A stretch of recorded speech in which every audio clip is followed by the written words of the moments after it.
you know, I think we are live right now. Okay. Yep. So, hi, Jeff. Finally, we met face to face. Yeah, about time. About time. Yeah. All right. So, when I create this, and I have no idea. There's already people already stopping by. I did not know anything about this, so that's funny. But we might get Well, people. We I think it's a bit of a novelty because most people don't see you and I seeing eye to eye. It's only mm-hmm, been recently that uh-huh, I've considered that you've changed your opinion on Boss Hog right. to sort of basically not a very good opinion. And so, yeah, I think now you're sort of talking the same language as me. So why not talk together? Yeah, and my problem is not only with BossHog. I don't know if you noticed that. My problem, uh, let's just say if one day you and BossHog um, get along, and then be led by gun. Be let's just say, but my situation is still not. It's not over. It's not only with BossHog. I'm still gonna continue until I get back to when I get back to the Philippines, and then we'll see, and we'll see what happens. But it's not like it's end after Boss Hawk. It's not only after Boss Hawk. Well, you're going to have to be really careful, my friend, because if you don't quiet down, he's going to make a phone call and have you banned. No, He's I he's hear going to that. start a petition, Uh-huh. and he's going to bring in the embassies, and Yeah. he's going to bring in the foreign governments, Yeah, yeah, and yeah. he's going to bring in the attorneys and the Yeah. officials, and Yeah. he's going to have you banned, barred, and locked up, Yeah. mate. Same way he's doing to me. Yeah. Well, Unfortunately, it hasn't happened yet. well, I'm from Manila. I was born and raised in Manila, and I know many people. I don't want to brag about it, who I know, but I know a lot of people. Okay, so I don't want. It's not my style to say, hey, I know these people, because you never know. You probably know somebody, but if you ask them, it's not exactly they will do something for you. I have to be honest, because Well, what they would say to me, why do you bother? I know yeah, the Filipino culture is like that. Why would you leave it alone? Let it go. That's what they're gonna say. So yeah, that's why I don't want. But if something go bad, now we are talking about a different scenario right now. Before I'm not so sure they will get involved, but if something go bad, they will come to my defense. If you understand what I'm saying. yeah, So I don't yeah. want to say it yet, but let's see what when the time comes. When I go back to the Philippines, I don't.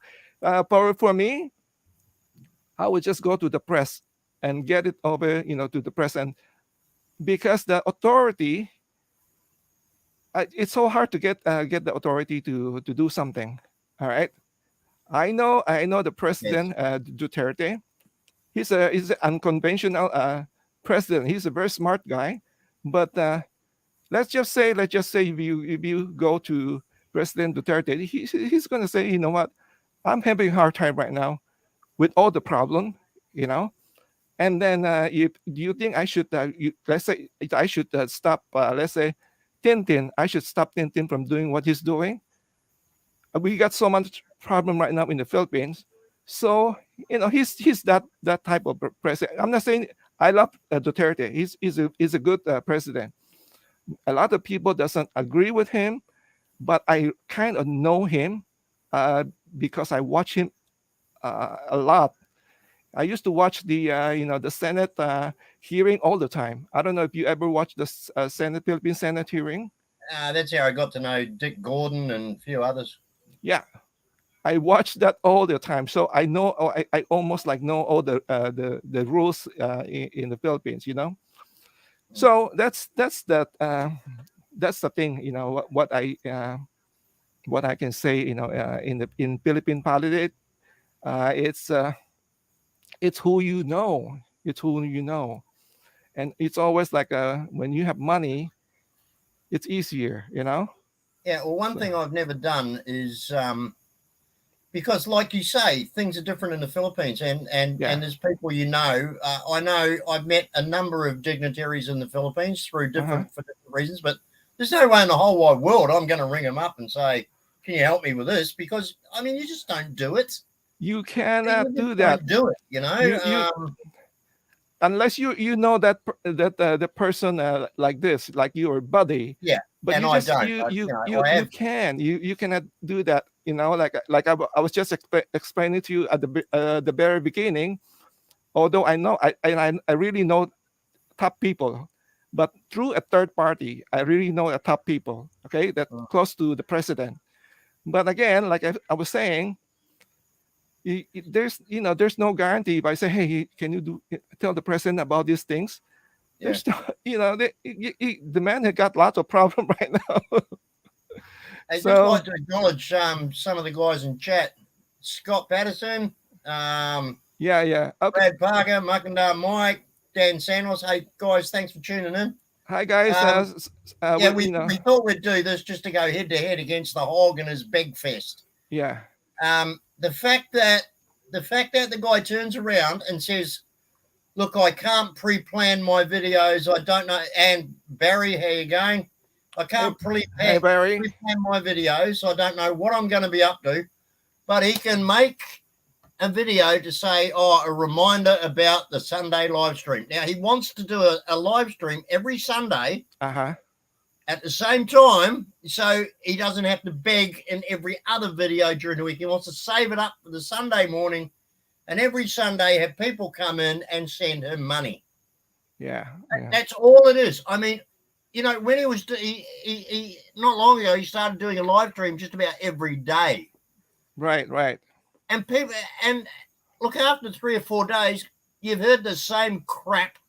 You've seen the same dirty, filthy, sweaty scumbag bum in the van that often. There's nothing new. It's just give me money. That's all he's sitting there. Give me money. I was the one who's first so embarrassed whenever he go live, he go live and then he doesn't know what to say. I just want to give a shout out to Dan Santos. He's one of my favorite viewer. Dan Santos, shout out to you. Everybody in here has And been a everybody great here, Mike Macanta is also, and then Brad Parker. Brad Parker is new to me. And then IBF, we all know who's IBF, Yeah. No, I haven't heard of that particular screen name, but his comments pretty good. Yeah. You know how to highlight the comments, Jimbo? You can just click on them and they'll come up on screen. Yeah. And then you Okay. again, so I'm trying to get try to Yeah. And then to move down to the next one, you just click on that. It'll go hide, and then you can go to the next one. But yeah, Brad is a great supporter. He's been on my channel for a long time. G'day, Brad. Hey, Brad Parker. Okay, so let's give everybody a shout out here. Brad Parker. And then let's go to Mike Makanda. Say hi, Jimbo. Hi, Jeff. Great to see you. I guess no threat to e-bagging a BossHog, but no pressure about to chat with. All right. On your mic. Dan, good day. And then, of course, Barry. Yeah. Barry Whiteley has been around for so long.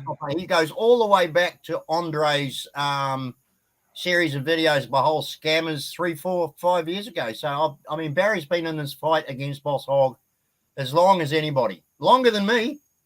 Oh, I noticed Barry when BossHog make a video about somebody report him to the agricultural official, something like that, and he did mention Barry on that anyway. So all right, so how everything started with you, and I understand that you are a subscriber, a viewer before. For BossHog, is it from the very beginning? Pretty much. I discovered his channel like basically the day he opened it. I don't know how it came about. I was on the internet, and I'm like yourself. I'm not really experienced with doing YouTube. Like there's a lot of functions in YouTube, especially on the channel. I don't know how to work properly.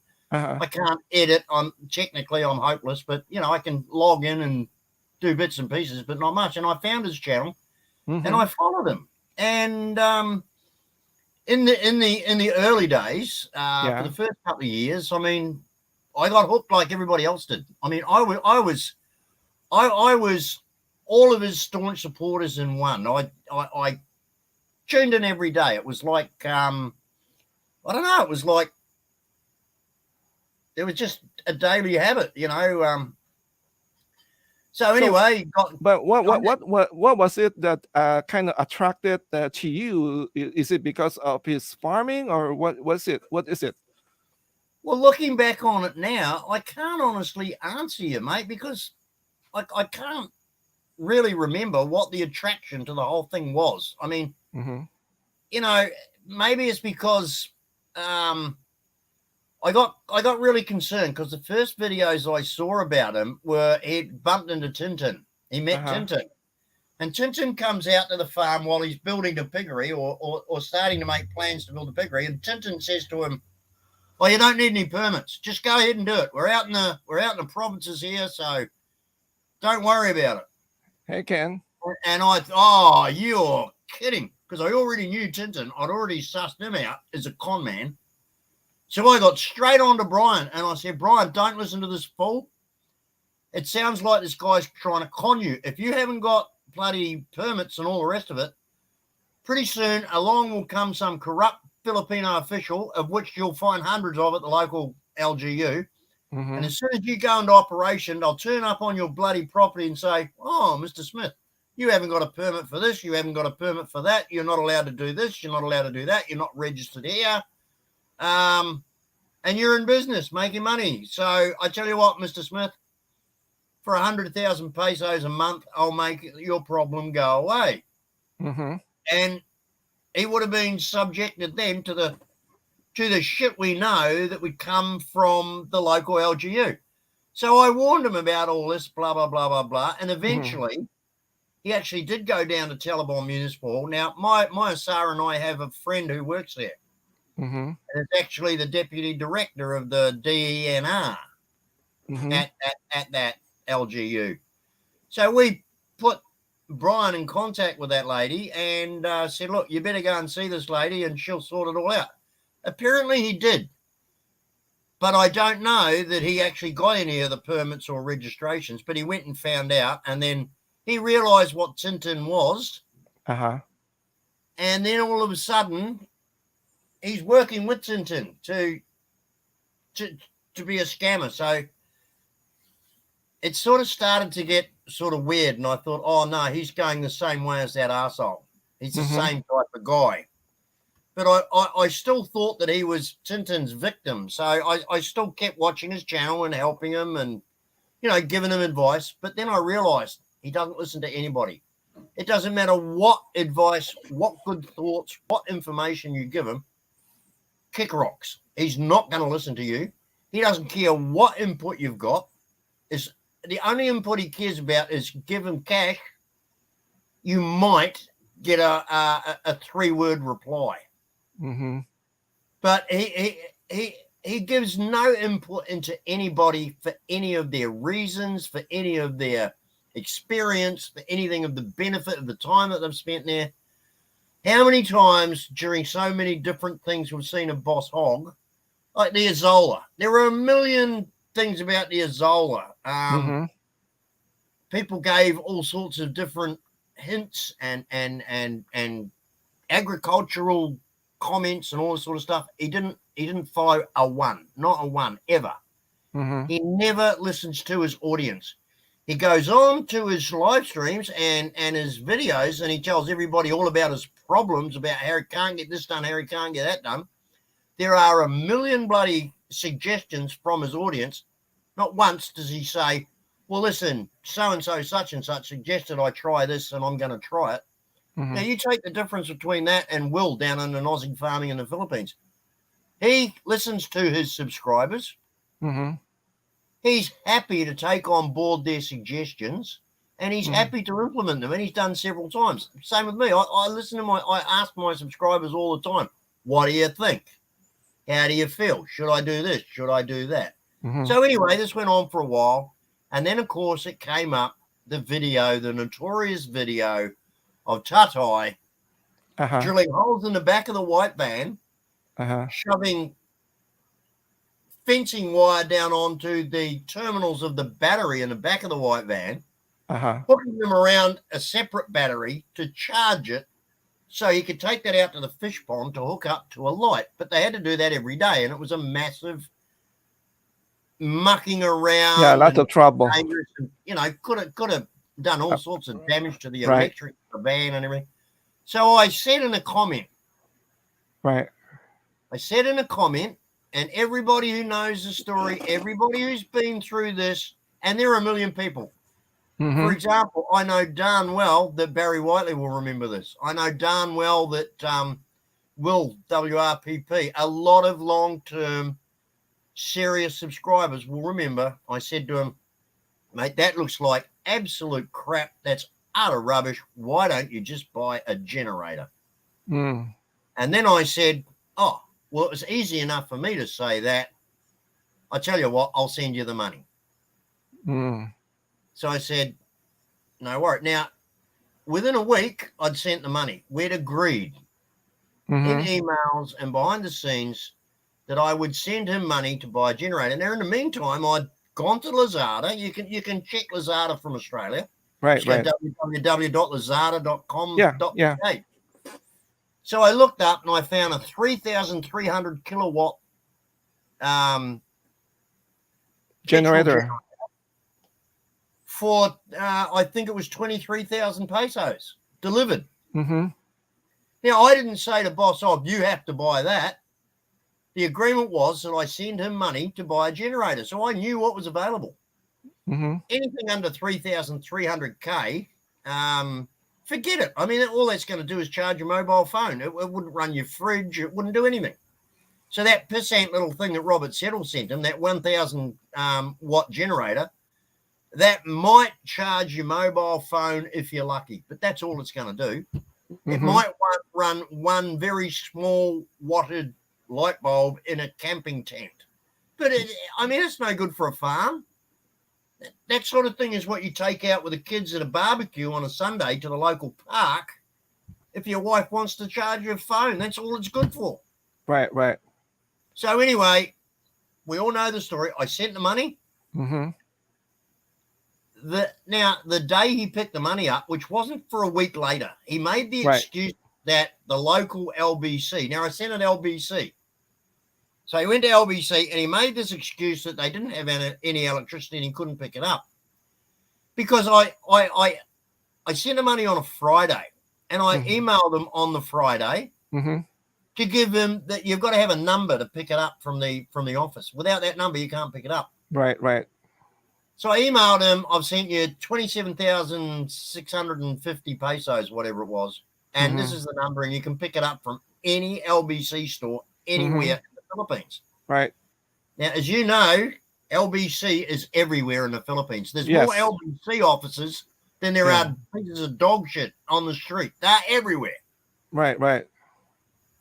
So Friday came and went, no response. Saturday came and went, no response. You know, you send someone 27,500 pesos as to buy something, and they've been waiting for it for a week. You think you get an acknowledgement to say, "Oh, thanks," or "Okay, I'll go and get it," or something. That's kind of weird, huh? That's kind of weird. So the Friday, no acknowledgement. Saturday, no acknowledgement. Sunday, no acknowledgement. Monday, no acknowledgement. So on the Monday, I'm pretty sure it was the Monday.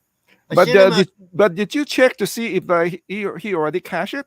Have you checked? Yeah, no, it was still there. It hadn't been cashed. Oh, okay. So I thought something's going on here. This is weird because he was making videos and I knew he had internet, and I was emailing him. So I knew damn well that he was just ignoring me. And I'll be honest with you. I thought, hey, hang on a sec. I've supported this guy all the way down the line for so long. I've just sent him money to get him out of a shit situation so that he's got reliable power source on the fish pen. And 4 days after sending him $500. Okay. It's still my first impression right there is probably he's still working on the others. Maybe he tried to get more money from the others. That's my first impression right there, And now I realize that I was probably not the only one who sent him money for some sort of system to get light on the solar That on the that's got that's got to be the reason. It's almost like those like mail order, those yeah, dating site. That's what they do. They would not acknowledge right away because they're working on other people to get more money. That's how. yeah. Yeah. Well, so I said on the Monday I sent him an email and I said, look, obviously there's something going on. I haven't heard back from you. I don't want the money going missing in cyberspace, so I'll go back down to LBC and get the money back, and I'll send it.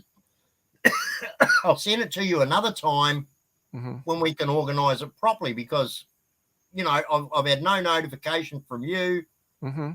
It's still sitting there in cyberspace. You know how things get screwed up in the Philippines. I don't want to leave it there any longer in case it somehow gets lost in the system. So I'll go and get it back, and I'll send it to you later.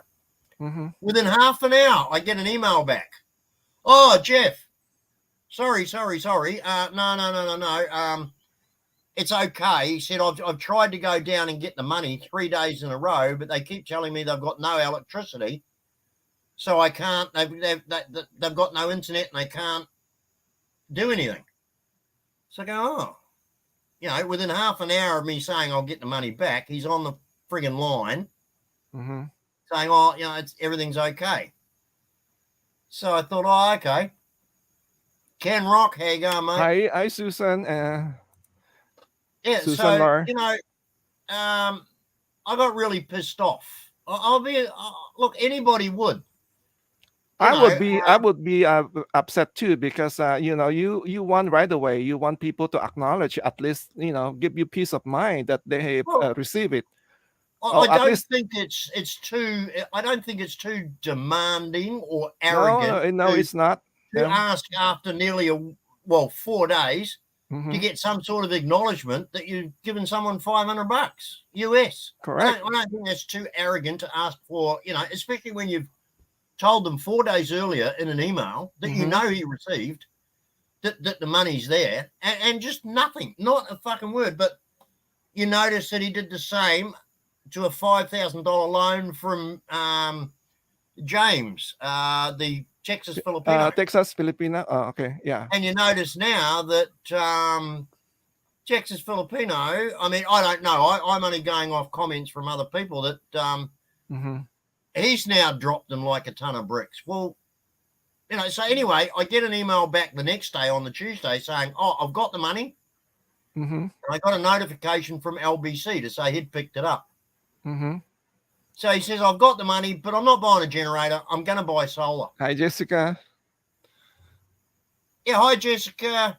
Not bad, Jessica. I've still got, now it's not as large as it was. I've still got this lump, but it's now, I don't know if you can see around here. Yeah, a little bit, not too much. Yeah. Okay, well, it's gone hard. It's gone really hard. I suppose it's about the size of a 50-cent piece. But now it's really hard. And this other one under here, it's under the skin. It's not really. It's a lump, and it's right there, and I can feel it. It's about the size of probably about the size of the end of my thumb, and that's starting to go hard too. So, hi, Buick. Adelaide. Still at this stage, the biopsy's on Wednesday. But anyway, getting back to this. Okay. So he then sent me an email saying, I've collected the money, but I'm not buying a generator. He said, I'm going to buy solar. Okay, so how much is the solar? Well, I checked it up. You could have bought a really, really good solar system for 27,500 pesos. You could have bought enough solar to not just put a light, you could have powered a house with the stuff. So what did he got? What kind of solar did he got? Do you know how much is it? Yeah, I know exactly what it is. He went down to the dearest place in town. He didn't buy anything off Lazada, and I checked it all up. And you can still check it up now. He bought one 100-watt panel for 7,500 pesos. You could have bought exactly the same thing off Lazada for 3,000 pesos. And he bought a little controller box for 500 pesos. So you could have bought the exact same thing off Lazada for 250 pesos. So now, with the rest of the money, he went and he Palacio. bought. Yeah, hi Sal, how you going, mate? Salacio. Hey, good to see you, mate. Yeah, and then he spent $7,500 pesos buying a gas burner and a gas bottle for what's the guy that worked on the fish pond's name? Gabriel, to Uh-huh. cook with, and then made several videos about how dangerous it was cooking with this thing next to the gas bottle or something. So he spent 7,500 pesos on a gas bottle and a double burner for Gabriel, and 7,500 pesos on this one solar panel and one solar conversion. So that's 15,000 pesos. Mm-hmm. To this day, no one has ever been told what happened to the other 12,500 pesos. We've never had an explanation to where it's gone. So when I asked where it was gone, you're a butthurt, you're a dimwit, you're an arsehole, you can get fucked, piss off, kick rock, go to hell. That's what ticked me off. So basically, he was making money on the people who donated. Well, here's the other thing. He At pocket. the time, yeah, Jay was away. Jay wasn't in the Philippines. Mm-hmm. So did Jay get half of that money? They were partners in the fish pen. Did Jay see any of them? And so I sent Jay, I don't know if messages, or I think it was just messages and comments before I got blocked. Hey, Jay, all the money that's going over there, have you got your half? Aren't you partners? What did Jay get? Nothing. It all went into BossHog's pocket. None of it was accounted for. None of it was used for what it was sent for. None of it was used by the donors who sent the money for what they sent it for. And if it was, only a fraction of what was sent was ever used for the purpose it was sent from my understanding, just hearing from you, I don't think Jay is that involved though. What I'm saying, if you deal with BossHog, whatever you deal with BossHog, it's just BossHog on BossHog side. It's all BossHog. It's no one else is involved. Jay's supposed to be his partner, but like I say, did his partner get 50% of all the money coming in for the fish pond? There's no way. No, there's no way. We all know that. I can't understand why that fool wore the entire bloody what do you call it? The entire weight of the loss of 800,000 pesos for the fish pen business. Why did he wear the whole lot? Why didn't BossHog contribute a damn thing? What the hell's going on there? It just doesn't make sense. Jay wore the entire 800,000 peso loss. That doesn't make sense. Why did he do that? That's his skill. He's, I can read him like a book. He would just throw hint, and then hopefully somebody bite and then want to be his partner. And then you see a lot of people are commenting.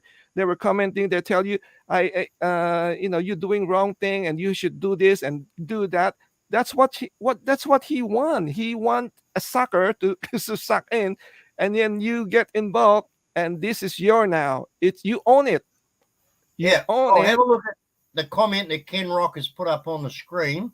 Now, he denied recently in a live stream receiving any money whatsoever for the cement roof for his idea. He denied flatly that anybody had sent him money for the cement roof. See, now, the thing is, video that he talked about it for weeks, and then he did live streams and got like exposing expat scammers. Did a thing with all the screenshots. I think you did one too, with all the bloody money that was going in. Yeah. And he sat there and he said, "I deny getting any donations." Well, technically, technically he was right. But this is the trick. This is the trick. Okay, he show you the house with no roof. I covered this. He show you a house with no roof. And then, of course, people, will start to feel bad, and they feel sorry for them with the baby. So they start sending the money for it. They did not say for the roof. They said, okay, this 500, use it whatever you, because they know the 500 is not going to cover the whole roof, right? So it's just like a chip in.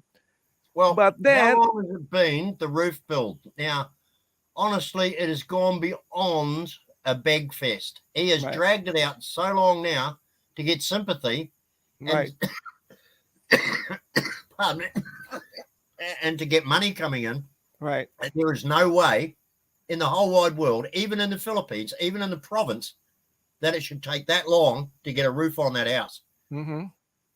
I mean, he is dragging it out deliberately and just so painfully to get sympathy, to get donations. It's ridiculous the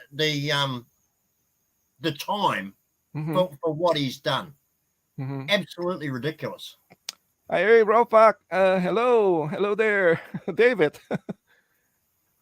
Okay, this is Rofak right here. So many foreigners have found an opportunity to get easy money by begging online. That's right. I seen it. I seen it. Okay, so I was watching this Team K and then Chrissy K also doing the same thing. And I when I saw Chrissy was talking, I already knew something is not quite right there. But I'm not gonna boss them yet. I'm still waiting for their next move. But I already sense something is not quite right. I just want to Well, comment yeah, this sorry. IBF also. You guys keep saying cement group was a scam. Maybe it was, but maybe he just changed his mind because he realized. See, the thing is, here's the thing. Nah, Like I just saw you. He show you the roof. There's no roof.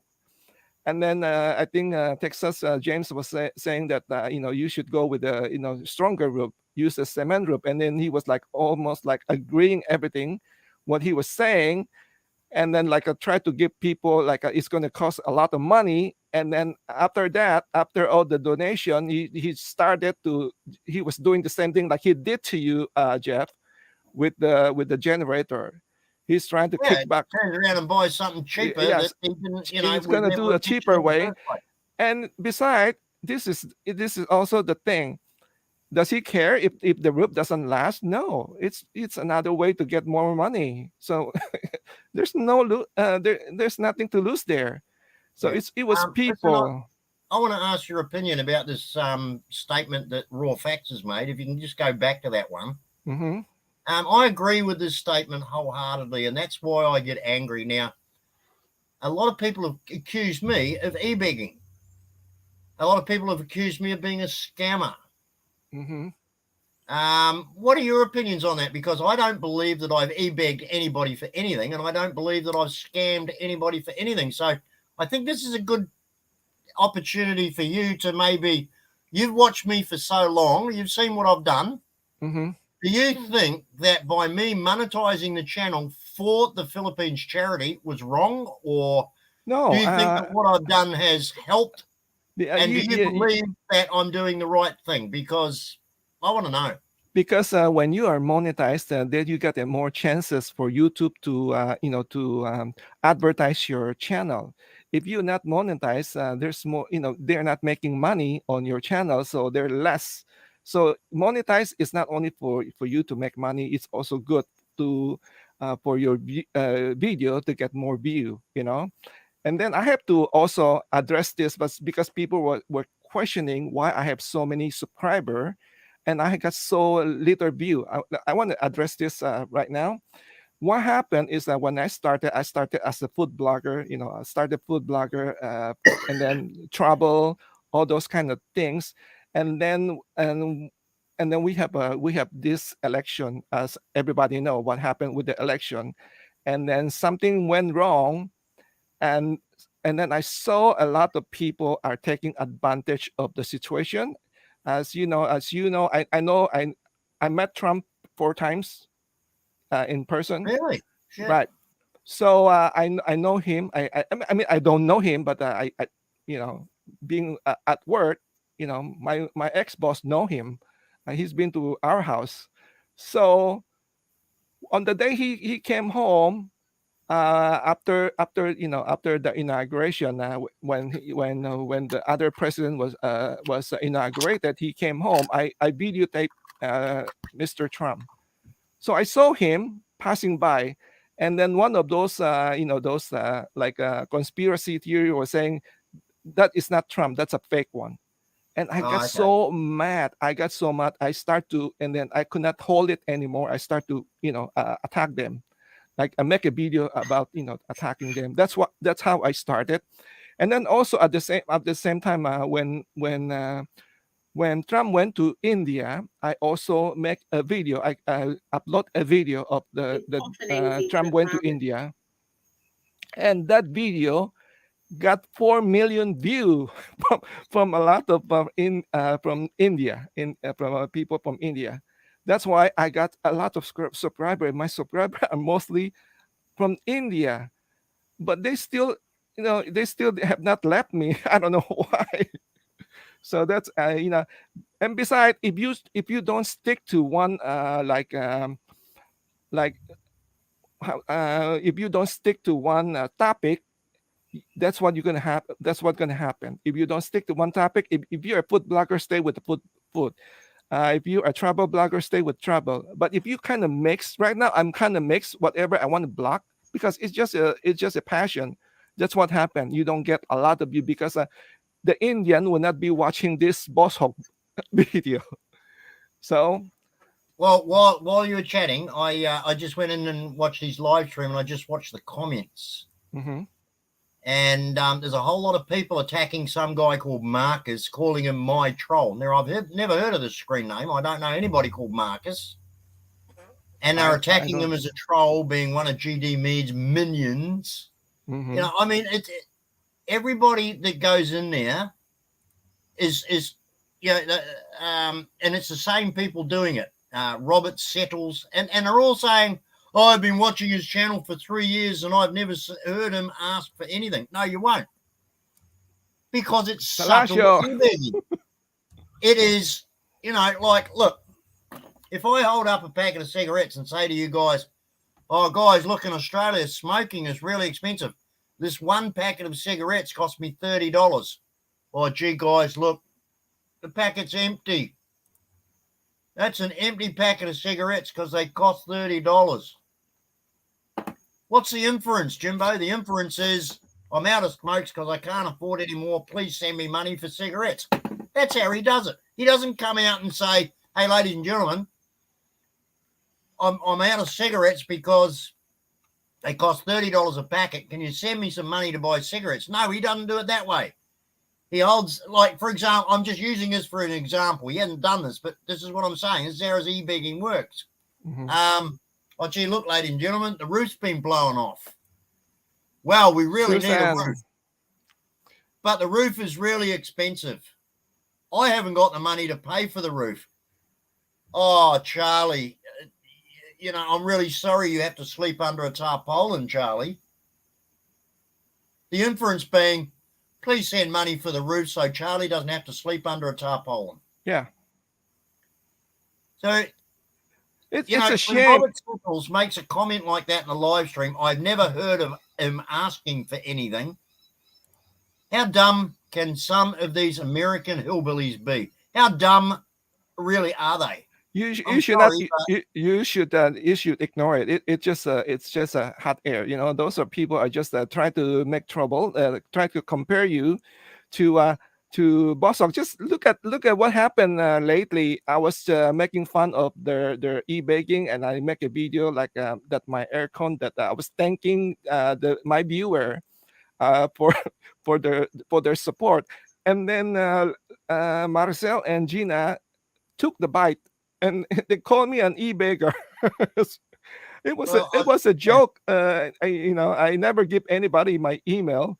And my email, if you see my email, it was the email says send it to BossHog and Tintin at satire.com or something like that. It was a joke, but they could not get it because they have this low IQ.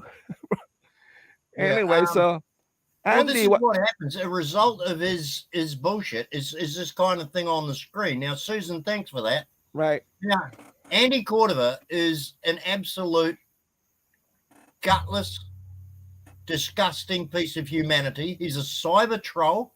He's a coward. He doesn't live in the Philippines. Now, let me tell you something. He said that he lived in a resort complex on Uh-huh. Mactan. We had boots on the ground go into that complex, show his photo around, and use his name and ask everybody, where is he? Which apartment's he in? No one has seen or heard of this guy ever, full stop, under any circumstances. He's a liar. Yeah. He's an absolute liar. He's a gutless No, piece of he just wanna he's just wanna like rap boss hawk, but he's nothing. It's a joke that yeah, I yeah. have like a private chat with him for like an hour or so, and then you know what happened? He tried to record it without telling me, and I But he caught wanted you to him, pay him. flat-footed, and he was so it's just such a embarrassing for Yeah, him to do that, and he yeah, doesn't know it's against the law in US. If you do that recording, yeah, audio is the most tougher one. If you do a video, you can get a lighter sentence, but you don't do an audio without letting the people know. yeah. He Well, should see, know that. here's another one of these fools. This Kenny T starting to Hmm. attack Will, saying that Kenny T is an e-beggar. Sorry, that Will is an e-beggar. No, Kenny T. Will went online. He didn't e-beg at all. He came out with a genuine offer. I'm in the shit. If you can lend me money as a loan, I'll pay you back. How is that e-begging? And will pay everybody back that wants to be paid back. Unfortunately for you, Kenny T, you sad, sick, twisted arsehole of a BossHog follower, it rankles the crap out of you that none of us ask to be paid back because we respect them and we like them and we help our mate out in a time of need. See, the thing I told my viewer that I when people ask for help, I don't call them right away as a e-beggar, but when you keep repeating, like I called Bossock, this is his lifestyle. It's not like he's fall on hard time. This is the lifestyle. You are supporting his lifestyle. This is he wanted to. This is forever. So you guys, viewer, better wake up. So it's a Yeah, totally different. I couldn't believe it when people came out and called me an e-beggar for wanting to send any AdSense from the charity, Mhm. any AdSense from the channel to the charity VPP. I mean, how is that e-begging? No, you don't have to How am pay. I Yeah, spamming anybody by doing that? I you don't mean, have to pay attention unfreaking to believable. those. Those are troll. That's you can tell it's a troll. Now it has started raining and sealant and has not put on the roof. Just a matter of time until that's more money to make. Salacious, so you know that. I know that. It's gonna be more money to make. To be honest, I was very disappointed with Aussie Farmer. Okay, so we have one uh, disappointed with Aussie Farmer. Hey, Viewers. Buick. There you go, mate. Good to see you. Thanks for tuning in. In fact, everybody out there, thanks for tuning in. Like I say, I just had a quick look at the idiot on the other channel. Uh-huh. And the same what do you call it? The same sad bastards. Stacey Dixon, Andy Cordova, and this new stooge that he's got, Ray Gurry. It is the same pathetic, gutless, anonymous cyber keyboard warriors at Yeah. it again. And you can join Kenny T as another one, a new one, another, but that'll be some made up screen name by another one of them. They're all just cyber gutless nobodies. Now, there's Jimbo, there's Jeffrey. We're here. Everybody knows how to contact us. Everybody knows how to get hold of us. People got my address, my phone number, my email. They know everything about me. Who are you, Kenny T? You're just a fucking wanker. That's who you are. See, the thing is, when you cannot call us a troll because you can see our faces. A troll is somebody without a face. That's Yeah, a called troll. Kenny And they T. when they come in, they just don't want to argue. They just call you name or whatever, and they leave just Now like here that. he is now. Why your bad mouth? Why your bad mouth? I mean, you illiterate hick fucking hillbilly. That's why you get bad mouth. because you're an illiterate fucking hick. Piss off. Now, Jimbo, I don't know about you. You seem to be a lot more tolerant than me, but I would just block him. I just get rid of the phone. I'm like, again, I give people chance to communicate. I Well, don't he's had block 4 people chances with me, easily. and he's blowing every one of them. I mean, after 4 pieces of bullshit that he's put on the screen, I just do what you do with every other piece of shit. Wipe it up and flush it. Anyway, going back to Andy, I did talk to Andy, and I told him that I said, "Are you really serious that you think 100 signature will do it? You cannot even get the Philippine authority to do it with like, let's say, 10,000. You need, do you know how much signature the California governor has to get? He has to get 1 million before they would take a vote on to recall the governor. So you're talking about banning a person? You with 100? I told Andy it's a joke. It's embarrassing. Actually, I said it. You just exposed that BossHog doesn't get that many support because it took you 6 to 8 weeks before you get 100 signature. With 33,000 subscriber, he could not get 100 signature. Well, have a look lately, Jimbo. His subscribers are jumping 100 a week regularly now for the last, ever since the money's come in from the big fest of the typhoon. Mm-hmm. All of a sudden, his videos are getting thousands and thousands of views, hundreds and hundreds of thumbs up, but 6 or 8 comments. I mean, come on. How do you really think, Jimbo, that you can get 2,500, 3,000 views of your video, 350 thumbs up, and only 6 or 7 comments? No. Yeah, that's no. Look, the one genuine thing about your YouTube channel is, I think, the comments. Mm-hmm. Because I looked in that site, I think it's called YouTubeMarketplace.com. And you can go there and you can buy likes, you can buy subscribers, you can buy views, but you can't buy comments. Right? Now, out of 3,500 people who visit the video, and 380 put up a thumbs up, well, that's 10%. Mm-hmm. Okay? But if only 8 people leave a comment, I'm sorry, but that is just, even by everything, that even if you go into YouTube's guidelines and standards and all their information, even YouTube won't believe that. Now, here's this fucking idiot again. Now, if you don't ban him, I'm not going to sit here and listen to these fuckwits. I know you have mental problems, Jeff, so I'll let your bad mouthing go. So if you want to leave that up there, Jimbo, I'm out of here, because I'm not going to sit here. I'm not, Jeff. Just ignore it. I'm going to delete this. No, mate, I'm not going to sit here and listen to that shit or see that shit on the screen. So if you don't want to get rid of it, Jeff, ignore it. I'm out of here. All right. So if that's what you want, this is my channel, Jeff. Yeah, I know, but I'm not. But no. This, like that. I'm going to delete the comment. So don't before we go on live, I already told you. I already told you that if this was my channel and someone come on there and started putting shit on you, I'd fucking get rid of him so fast it wouldn't be funny. Yeah, Kenny, I'm just going to tell you one time, please stop that, because we are live here.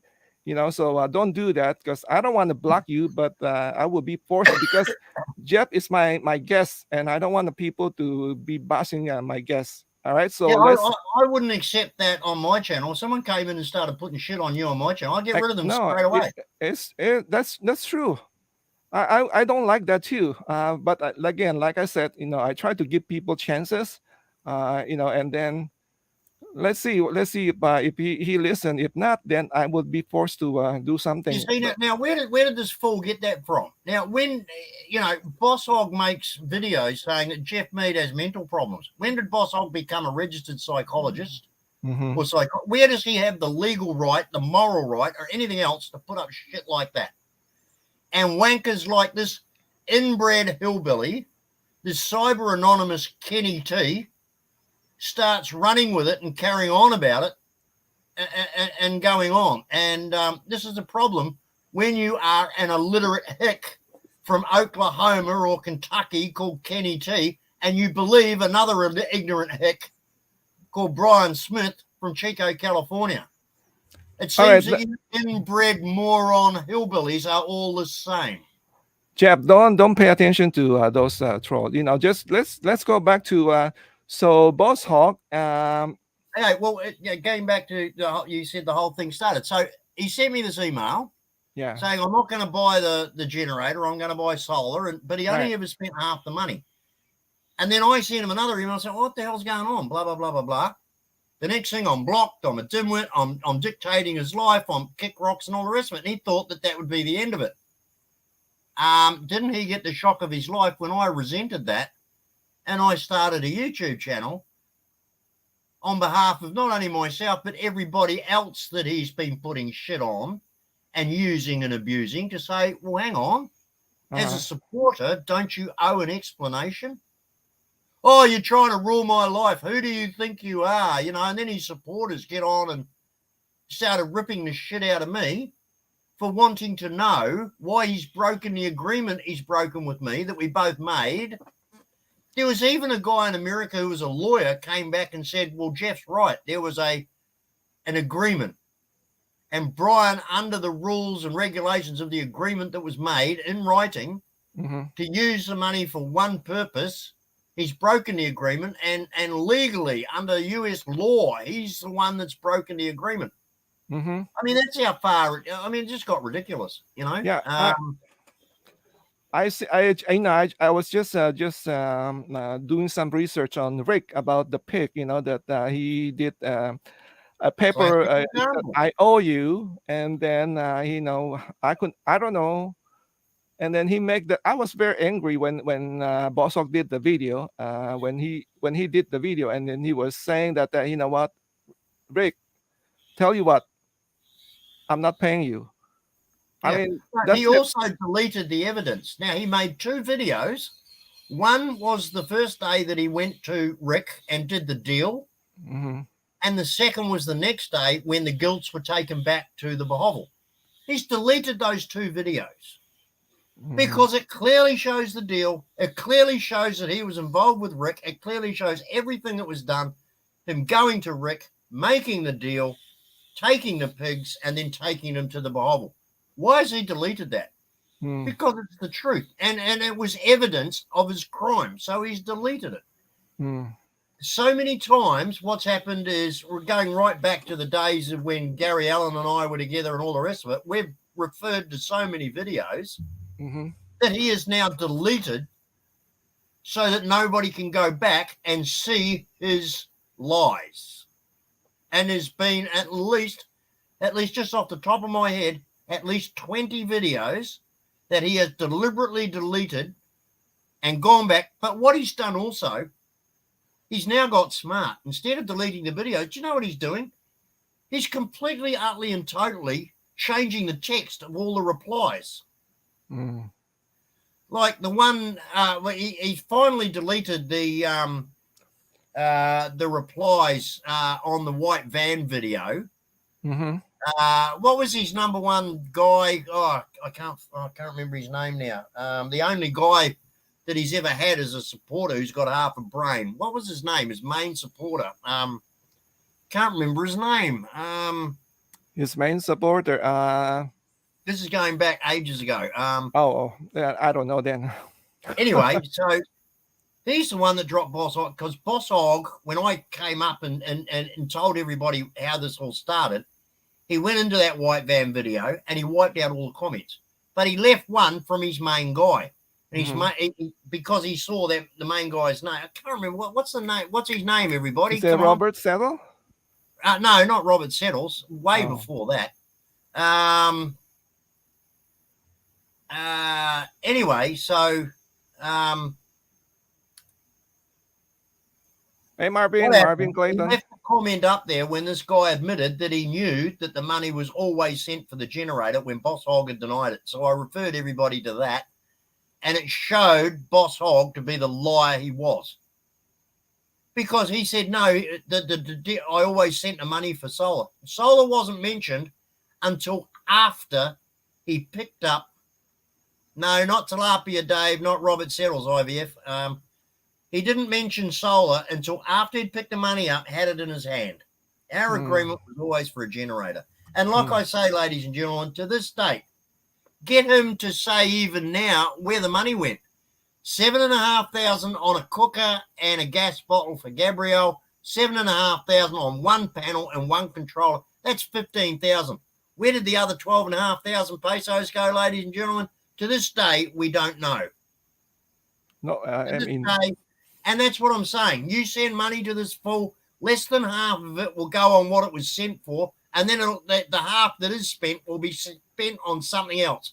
And you can kick rocks. A lot of this, donating money are just want to hear their name, as you have called them, their 30 seconds of fame, just want to get a shout out. And there are a lot of them are lonely people. I'm not making fun of them. These are true. I have seen their video, and then I have seen people that are, like probably living in the trailer, and they were donating money to this type of blogger because, as I have said, if you're a person like you like almost like very down to low self-esteem, and then all of a sudden you donate like a $20, and then everybody in that room are cheering, calling your name, praising you. That really something that will really make you feel like a human being again.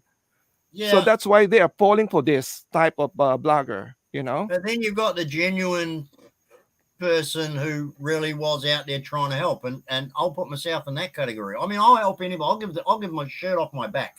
Now, like I say, behind the scenes, every month I give myself is it Brendan Doherty? Brendan Doherty, that was it, Brendan Doherty. So he left his comment on the white van saying, Jeff, I always knew it was from a generator. We always knew that. And that was when Boss Hogg dumped him, because I referred to that comment. Because Boss Hogg was saying, oh, no, it was always for solar. There was never a generator mentioned. He just barefaced lied to everybody. And when I pointed out to everybody, there you go, Brendan Doherty is number one bloody squeeze, number one supporter. Now, where's Brendan Doherty now? Where is KB Two Cocks? Where are they all, ladies and gentlemen? Gone. Yeah, I hardly see Brendan now. I mean, maybe he's too busy. I don't know. Well, there was a comment from a Brendan Doherty before, but when I clicked on the avatar to see if it was the right guy, it was only a 2-week-old avatar. And, of course, Brendan Doherty's been around for years, so I knew that was a clone. So I reckon it was Boss Hogg trying to make it look as though some of his guys have come back. But if you go into his live stream right now, try and find anybody that you recognise besides Dan P, Doc M, Robert Settles, and Peggy. Now, even Phil E. Pina, that stupid screen name, is gone. That's what I'm afraid about, the new people. That is what my concern. I don't care about Peggy, Stacy. Those are far gone. They're hopeless. I actually encourage those to donate to Boss Hogg. Yeah, let them go bankrupt. I mean, I don't care. It's their money. Look at this reefer. Jimbo, don't let Jeff control your channel. You will lose credibility letting him rant and run. This is another idiot. Now, this reefer character is a dyed-in-the-wool Boss Hogg character who just wants to stir shit. Jeff, you have to. I told you before we come online. I know, but this is the kind of idiot that you get on the Boss Hogg channel. These people that will do that's all right. To stir shit, to talk crap, and to be the wankers they are. Reefer. Too many reefers. That's your problem, dickhead. You don't see the thing. Here's the thing. I want to be honest with you, Jeff. I have said it from the beginning. You are right. You are right against between you and Boss Hogg, but sometimes you get your emotion when people say something. I just can't stand wankers that come in and talk shit. Yeah, anonymous that's what warriors talking shit. Jeff, that's why Boss Hogg is playing you. That's how he play with you. Mm. So even you are right. You've been helping the people, the Filipino. He make you look like the bad guy because you're of your emotion. But if you I'm not a control bad your, guy. I'm just a guy who lets everybody know utterly and truthfully, I I can't know, stand wankers. but not everybody can see it. But all everybody was seeing is that you are always angry, and BossHog, and then he go like he was like a like a saint. All of a sudden he's a charmer. He's used his personality, and you are always angry. So now you become I'm the not always bad angry. person. I'm So not you always don't angry. don't let this. I have this saying, Jeff. If you listen to me, I have this saying. I don't get mad. I get even. Right? We in the That's true. Philippines, we don't get mad. We get even. That's how you play. Well, Don't let the troll control you. that's one Let, thing that let, let Boss them Hog be. doesn't understand. See, you and I know that the last thing you want to do is really, really piss off a Filipino badly because 10 years later, you're I walking know. down the street. You've forgotten all about that incident, but they haven't, and they never will. And you remember that incident when they stick a bolo in the back of your kidneys and go, "Remember 10 years ago when you said so and so and such?" See, this is what Boss Hog doesn't realize. The way he treats. I mean, I can't understand how Tatai William has Uh-huh. put up with it for so long. The way he's treated, especially and sometimes online, Boss Hog just so talks down to him, and so treats him so badly when he tells everybody else not to. He lectures everybody else on Philippines customs and how to react around Filipinos, and he does the exact opposite himself. He just gets a filthy mouth to Tatai William himself. One day, it wouldn't surprise me if William was an avid watcher of a lot of the videos Mm-hmm. and saw himself. And actually, because while it's happening, you sort of don't take notice of it. But if you go back and look at it, you think, "Oh shit, did that really happen?" Now, I'll give you an example. One day, Boss Hogg's on a live stream, and he always sits there and he's got those egg cartons behind him on a shelf. It's the same scene inside the house every time. Mm-hmm. And there's the back door there. Tatai walks through the back door and says, "I've turned on the pump in the little place where they've got all the electrical things. I've turned Mm-hmm. on the water pump for the pond." And Boss Hog turns around and goes, "Okay, I'll come and check it later." I was stunned. I was absolutely floored. In front of his father in law, he tells a whole audience that he's got to go and check whether or not Tatai's actually turned an electrical switch on or off. Mm-hmm. Like a little kid, "I will come and check it later." Williams just said, "I've turned on the pump." But he said, "Okay, I'll come and check it shortly or later." How insulting is that? That Yeah, it you is know, to us, to you, but sometimes the people in problems, and then especially English is not your first language. They could care less. But yeah, the well, thing is that I would have turned around. If I was William, I would have turned around and said, "Oh, listen, fat ass, if you have to check that I can do something as menial as that, as simple as that, then I'm not going to do it. I'll leave it to you. If you're going to go down there and check on it, you go down there and do it yourself. if There's it's no point me coming reporting to you like a 2-year-old when yeah, you don't trust me to just turn on an electrical switch. if You've got to that go and thing check it." if that thing happened here in US, that person will quit right there. He will Yeah, just left. yeah, But the thing is here also, but like you were saying that like Boss Hawk have to be careful. It's true. He doesn't know the Filipino. All right. yeah. So I was one time living in the province, and then I have this neighbor. He was the sweetest man. So always mind his own business. Then one day I saw him. I could not believe it. He got so upset with somebody. He came out with a machete, was chasing that person. He's ready to chop him to death.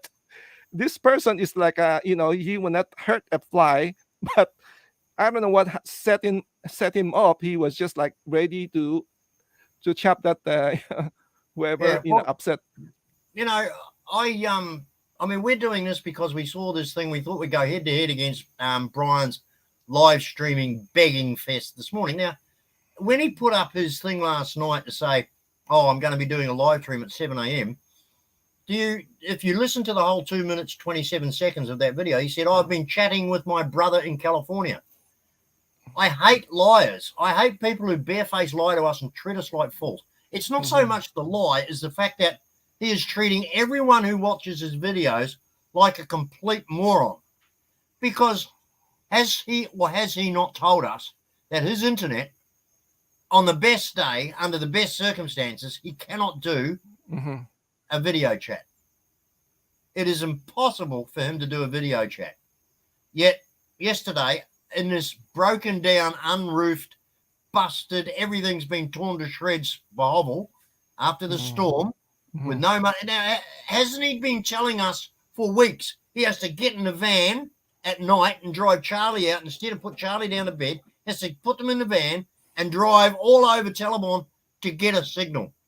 But yesterday, oh, not a problem. All of a sudden, the internet is so good after the storm in his broken down house that he can do what he couldn't do before and have live chats on a video call with his brother in California. I hate being lied to, ladies and gentlemen. Why didn't he come on and say, "Hey, ladies and gentlemen, it's a miracle.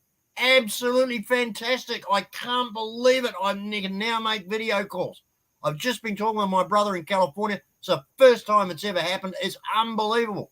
But no, up until now, we've been told in no uncertain terms, there's no way the internet here will support a live chat, video chat. The second thing is that he's doing a live stream now, and Marisol is on her phone making comments. But his video is so bad, his internet is so bad, he can hardly get a signal. So how is it the two of them are using that same signal on a live chat? And Gina's probably uploading videos and Marisol's probably uploading it. We have been lied to and conned about everything going on out of that behovel with all this video business. It's not funny. Yeah, Nobody picks it up. Nobody talks about it. Marisol was just hunting those big donor, I guess.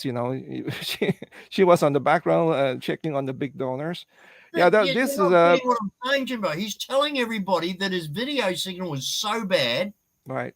It's so terrible, it's so slow that it's practically impossible for him to be on the internet. Yeah. But not only is he on the internet doing a live stream, Marisol is using the same signal strength on her phone to comment on the live stream. Jeb, he was playing you. Belief. Yeah, he was just playing you. Don't fall to his hand. He was just playing you, and just I will not bother with that. Look at the Barry Whiteley comment here. Said yet it happened to Big Kevin, ball across head for upsetting a 5-1 Filipino. This is what happened during when I was still in the Philippines. A lot of I live in Binondo. I don't know if are you familiar with in Manila? No, I've only transited Manila. I've never bothered going out and having a look around it. The few times that I've landed in Manila, what we normally do is go through Hong Kong or Singapore and go direct to Cebu. Oh, okay, so you just pass by but anyway, in Binondo is a kind of mix between top neighborhood and good neighborhood, but used to be what the most fear, because gun is not allowed in the Philippines, but a lot of people carry weapon, is the ice pick. I don't know if you know ice pick. Yeah, this is what they carry. A lot of them. I never like taking knives to a gunfight. I got a 38 and a 45. Yeah, this is just watch out for those ice pick when they get upset. But anyway, we not talk about violence. I'm just try to warn people, because a lot of foreigners look at this Filipino. They were like a very shy person, like quiet, shy. But sometimes you just make sure you don't pick the wrong one, because they could go up too. you know, some of the mildest people that I've met in the Philippines, I've been told later, you know, he's a really hard man. You know, I've been to places where guys that you wouldn't think butter would melt in their mouth, and I've been told later that you know, they're like gang members, and you think, shit, you'd never realize. But you see, here's the thing. Hang on, Jimbo, Whitley, not Whiteley. no Whitley, Oh, not Whiteley. See it. Whitley doesn't have oh, an E. Whitley. I'm sorry. Yeah, Whiteley has got the E. It's WHIT, right. Whitley, not Whiteley. Okay, got you, Barry. After all these years, I've always wondered, to be quite honest. Sorry, Barry. It's Whitley. Yeah, okay. That's Whitley, yeah. Okay. All right. Yeah, so I've been quite surprised over the years, people that I've met who have later been informed, if you screw with him, you're going to get killed. And you just wouldn't realize it because, you know, like, but there are a lot of people like that in the Philippines, you know? Yeah, Reaper said you never win, Matt. You cannot control. Yeah, don't let the emotion control you, because if you let emotion control you, then that's what BossHog was doing with you. You know, sorry to say that, Jeffrey, but that's what he was doing. And you know, for me, let's say you know, Maricel did that. He post something in her community. I just make fun of her. I don't get upset. You know, I just, you know, I get even. I just make fun of her. You know, Yeah, you see me sitting here now, couldn't give a rat's butt, didn't say a thing because you're right. Why should I acknowledge a complete and utter cyber twat? So I won't. you may not like this, but this is the truth, Jeff. This is the truth. Uh, that's why a lot of people should be angry at Boss Hog, but a lot of them instead kind of defending him, because they always see you as angry. But that is what the Boss Hog is doing to you. So don't let him do that to you. Don't let that you know. Problem with me is that people don't understand the fact that I just don't take shit and I will stand up I against understand anybody that. for it. Now, a lot Nobody. of people are too scared. A lot of people are too scared to put their hands up. They're wimps. They're I, absolute wimps. A lot of people will not stand up for themselves, have got no balls, no guts. Even if their wives get insulted, they, oh, you know, fucking insult my wife. Look, I went to a dinner one night. People are different. Not everybody the same. Yeah. You know, people react differently. So Yeah. Yeah, this was like a black tie affair, and there were large tables and a lot of people. mhm. And some fool from another department came up, and you know, I'd never liked this guy, and he turned around, and the tape was introduced to him, and I introduced my wife, and he goes, "This is true without a word of a lie. This is in Australia." And he goes, "How much did you pay for her?" Now, I don't know what you would have done. I don't know what anybody else would have done. But I grabbed him on the front of his shirt, and I just smacked him in the fucking head in front of everybody and dropped him on the deck. Don't you dare talk to my wife like that in front of me. And then I agree with you. On that note, I agree with you totally, 110%. So But there would sometimes, be a lot of wimps out there who wouldn't have done that.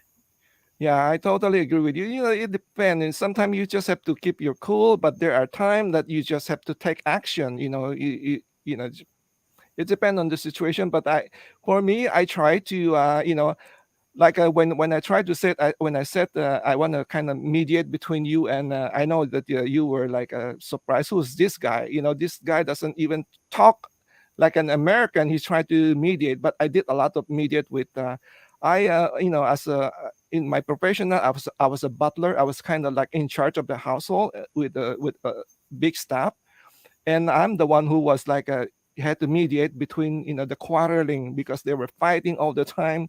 So I did a lot of that, you know. So yeah, you know, like I just react. I've never suffered fools in my life. You know, I just walk over them. I just haven't got time to waste on fools. mm-hmm. You know what I mean? And I'm quite happy to tell them that to their face. See, I so many people lose so many opportunities in their lives because they're too scared to speak up for themselves. I'm not.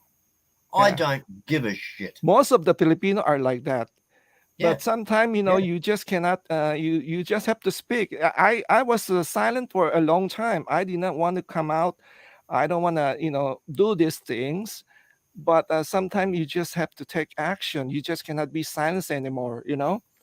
So, but see, I tell you the what, thing. Billy, it's probably 7 feet tall. You can hide your car in that lot.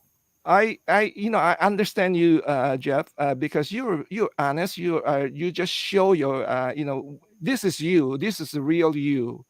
Other people, they will try. They might be like me. You might see me like a soft spoken. But I got temper too. I'm gonna tell you, that's the truth.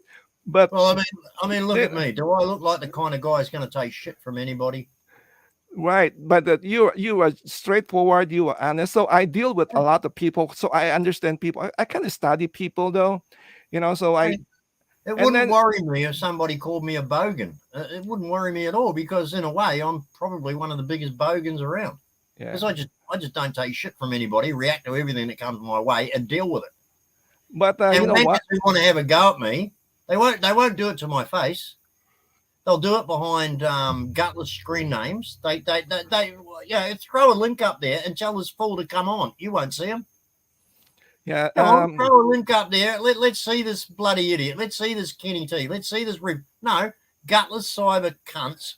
They're not Jeffrey, going to identify themselves. don't worry about that people commenting. I don't because I know what they are. They're cockroaches. They're in the dark in grandma's basement. no. They're watching this between whatever their favorite porn channel is because they're all wankers. We should I mean, it's hilarious when you come to think about it. concentrate on our subject here. Don't worry about those. The troll is going to be there. It's okay. Yeah. But So anyway, what's this? Everybody's talking about this Big Kevin. What's Big Kevin? I don't never heard of Big Kevin. I never heard. I'm sorry. I don't. I don't really Me watch either. that many channel. Listen more, speak less. That's right. That you. My travel plans are my own, dickhead, and I'll call you whatever I fucking like. So piss off if you don't like it. Simple as that. Wait a second. Are you going back to the film now? Open. Are you go? Has the CDC rescinded the travel warning not to enter the Philippines yet? The American Center for Disease Control put out a blanket warning, travel warning to all American citizens not to enter the Philippines. Have they rescinded that yet? Does anybody know? Even if it's already open, I would not go. I mean, if it's me, I'm telling you, Jeff, I would not go. You have to make sure that it's already. I mean, you could get stuck in there. Yeah, But by the way, where are you in Philippines? Where do you go? Cebu, Oh, in Cebu. Okay, nice. Very nice. Okay, Mactan Island to be precise. See, Mac 10. a lot of people don't realise that when you say you're flying to Cebu, well, you're not. Mm-hmm. You're flying to Mactan Island. Mm, Mactan Island is off Cebu. It's connected by bridges. It's a mm-hmm. completely separate place. The airport is on Mactan Island. People don't understand this. There's so many people think they're experts on the Philippines. They got no idea. They got no idea. I have no idea too because I never been to Philippines for I've been away from Philippines for quite some time now. So when I I go remember, home, yeah, it's the like first time I went to Manila before the new airport was built. Holy shit! I knew that the Philippines was third world, but the first time when we went to the old Manila airport, I thought, oh my god, mhm, what a frigging dump! An international airport in the capital city of a country, and it was like a barn. mm, It was just a crappy, run down dump. I've been in better cowsheds. I swear to God, mm, crikey! And the thing the reason I could never live full time in the Philippines, like year in year out, uh-huh, I just it's like everything else. I am sick to death of out of stock, sir. Can't buy the simplest things. right, right. proper roof nails. You can't. I mean, the amount of hardware that is just not available. Mm. Food items, after about 3 months, I've had enough of it. Although I've got, although I can get by in a reasonable conversation with Messiah, Hmm. after 3 months, you get sick to death of not being able to sit down and have a proper conversation. I hear you. Yeah. You get sick to death of not having the junk mail delivered and a community newspaper. You get sick to death of not being able to understand fully what's on the news, but they don't care. In the Philippines, it really annoys me. One time I went over there and there was this, it was almost going to be a war. Russia and Ukraine were at it again. And this time it was the Indian border. The Indians and the Pakistanis were on the verge of Yes, war. I remember that. Right, Yeah. right, yeah. It had been 2 days. By the time I left Sydney and got to Cebu, it had been 2 days. So I get to my relative's place in Cebu. What's happening on the border? What's happening with the conflict? What are you talking about? Hmm. The Indians and the Pakistanis, that they're on the verge of war. What's the latest? Haven't seen the news for 2 weeks. Don't know what you're talking about. The Yeah. Philippines is the most uninformed populace on the planet. Yeah. There are people. Nobody listens to a news broadcast. No. Nobody has a newspaper. Nothing. You go to the barrio and a mile down the road that way and a mile down the road that way, that's all they know. Yeah, because What's going on else, they haven't got a fucking clue. And they don't care. people cannot afford to buy the newspaper. It's kind of expensive. They would rather buy food than the newspaper. And But that's another reason why living in the Philippines is very frustrating, because no one's got any general knowledge. They know nothing about the rest of the world. You try and have a conversation with somebody, and all they can talk about is what they did today or at work. And then, the thing is, in the Philippines, you're considered to be some sort of a social high up if you've got a job in a call center.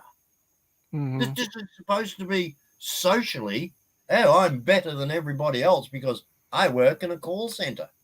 Well, it's true in a way. In a way, it's true though. That's why we sent them over there. I mean, what Filipinos think of status and social placement is a bloody joke. I work in a call center. I've got 2 relatives, members of my wife's family. They're a married couple and they work in a call center and they think they're special. They walk around with their nose in the air because they work in a call center. The shittiest fucking job that no Australian would do, because what a crap bloody job it is. But they walk around in the Philippines with their nose in the air because they work in a call center. They pay good money though. They pay I think like in maybe 20,000 a month, 15 to 20,000. Yeah. That's a lot of money for for In the Philippines, Filipino. you couldn't pay me $20,000 a month to sit on a Right. phone Yeah. and do what they do. Oh, I'm they sorry. would rather do that. Would you rather do the farming or do the rice? Oh, see, that's the beauty of living in a first world country. I've got better options. They've only got so many options. And what they consider as a good option to us is just shit. Yeah, that's my right now I'm thinking about it. I said I don't know if I go back to the Philippines I would like it because I was away too long. I'm thinking the same thing. Maybe like after a month or two, I will get so sick of it. Well, Like, not that I'm trying to question you or pry into you in any way, shape, or form, but your accent is not Filipino. my accent is not Filipino. What do you think? I mean, I think you sound more Chinese, more of a Chinese. I'm Chinese. I'm Chinese. I was born in the Philippines. Yeah. So, but do you really think so? Because I don't know. Yeah, no, the first time ever that I saw you, I thought, who's this Chinese guy? Because that's what you sound like. You did not sound Filipino to me at all. I mean, ask the audience. Does Jimbo sound more of a? I mean, I don't care. It doesn't worry me either which way. I couldn't give a rat's ass. I'm just saying, to my ears, it sounds like you've got a more Chinese accent than a Filipino accent. Yeah. The Filipino accent you can't miss. You can't miss it. And I'm sorry, mate, you don't have it. Maybe when I speak Tagalog, I don't know. I never heard Yeah, I understand what you're saying because when I call the call center, usually when you have problem and then you call and it will be directed to the Philippines, I knew right away that was from people from Philippines because I can tell from the accent, I knew right away. But anyway, uh, so Boss Hawk, I don't know what the so that's where you the fallout, between the solar. Have you give him any more money or any help after that? You know what got me was the lies that he told Hmm. everybody about sending it back. Now, I never asked for. He was the one who turned around and said, "Oh, well, this guy's make," because he got the shock that I started my channel to take him to task, and so he turns around and he says, "Oh, well, I'll send it back to you." Why didn't he just go down to LBC and send it back? Now, in the same video that he said I'm going to send it back, he said I'm banned from Western Union. So why did he go back to Western Union to try and send it back? And then he said I went there 4 days in a row to try and send the money back, but didn't have the right details. Yeah, that's Go to kind of LBC.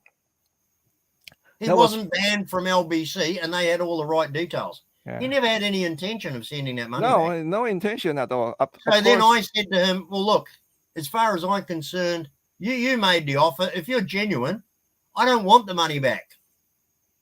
Now, if I was going to be a bastard about it, I would have wanted, like money has never been a problem for me. I have never had financial problems. I've never Mhm, asked for anything for myself or kept mhm. anything for myself. I don't need to. I'm financially okay. So anyway, I said to him, to put an end to this, donate it to the Sydney Children's Hospital. Mhm. Kick rocks, get stuff. So not only did he have, I mean, if he was genuine to send it back to me, if he was genuine in any way, shape, or form, he would have been quite happy to donate it to a charity. Everybody would have accepted that. As soon as that come up, he goes, "Nah, kick rocks," which shows you right from the start he had no intention No, of parting with that and money. there's no sincerity on his part, and why would he? He always get away with things. So Yeah, that's a shame. That's really a shame. And then I don't know, like what they're thinking right now. This is like I said again, this is their lifestyle, and then Jim. who's this Yeah, this Love Love is the same thing, and Gina is just the same thing. Have yeah. you blocked me because I upset Joe? Barry, that No, I I did doubt not. this is going to happen, Barry. I doubt this is going to be happening. It would be a laugh a minute, but here's the thing: as we all know, Boss Hog will make a video of a drop of water going down a window. He'll make a video on anything. Where has he made a video about Marisol going to get all the business permits for this? Now, there's no trollingness.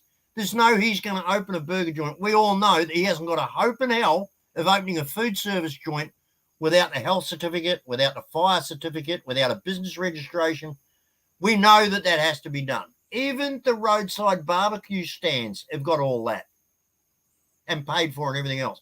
But if you're going to open a commercial food business, even in a small provincial town like Talabon, there's no way in the whole wide world you can open those doors without the proper legal permits and registrations. And not with that small baby grill that he's showing off. Oh, That's a come on. joke, Yeah, that's.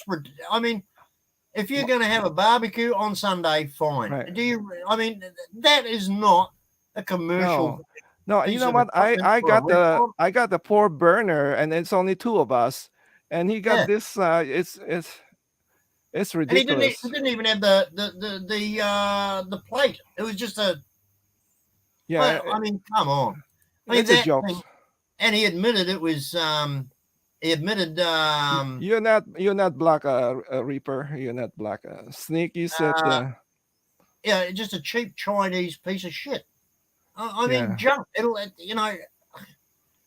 I cannot believe that people are so dumb and ignorant that they would think that a piece of junk like that would be suitable for a commercial restaurant kitchen. I mean, come on, you That's know? that's the you know that's the Boss Hawk style.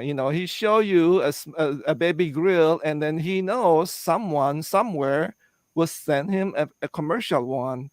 And then, and also not only that, they will, they would maybe want to go on business with him. I don't know why. That's what he was shooting for. Yeah. So G'day, Sneaky. Yeah, you're right about his melanomas. They're getting really large. They're getting really. He's doing nothing about them, and that shit on his head. I mean, it's really ridiculous that he's doing nothing about it. Yeah, and it was a cheap hot plate. You're not wrong. You wait until somebody mentioned that, and then he's trying to show it to people, and then somebody gonna mention and start to send him money on that one and feel sorry for him. Job has the right to be angry. The Hogg has gone after his family attempted to fix him, stole money from him. Yeah, I know. I know he has all the right, but I'm just saying, just to be Thanks, calm down, because that's what BossHog was playing with his emotion. Jimbo, you rip up. Yeah, so what are you, a bit of a chef or something, Jimbo? I mean, I noticed you put up. I've noticed recently you're putting up all these recipe videos of food. So are you into like cooking yourself? Are you I enjoy am. cooking? I always, I like to cook at home. I'm a butler. I don't know if you know that, professional butler. I work for very wealthy people, and I would always work side by side with a top chef. Some of these are Michelin chef. That's why one of my troll who claimed that he is a chef and he came up with a menu. I was just almost fall down on my chair. You come on, I planned the menu with the chef. So when he came out, tell me that he just planned this dinner for himself, it was just laughable. So I'm not a chef, but you kind of learn it by working with them side by side over time. Hang on, I'm just I'm sorry to do this. I don't mean to be rude, but I've got to. No, it's okay. You do your things. If you need to check on something. By the way, Salasio, are you a Filipino? Salasio Jimenez. Yeah. No, I'm not Filipino. I'm only No, married no, to no, one. Salasio. I'm asking Salasio Oh, Jimenez. I don't know if I would say so. he could be a Filipino.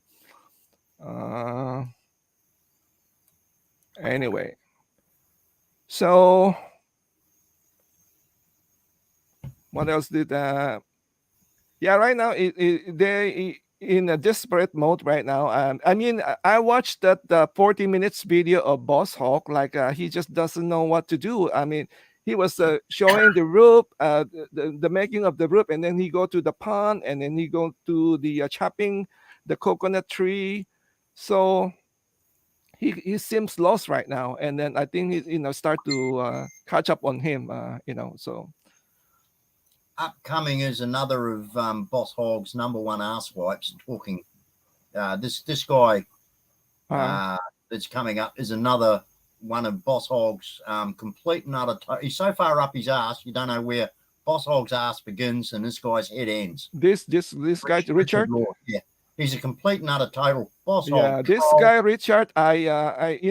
Richard, this is the time. This is your day.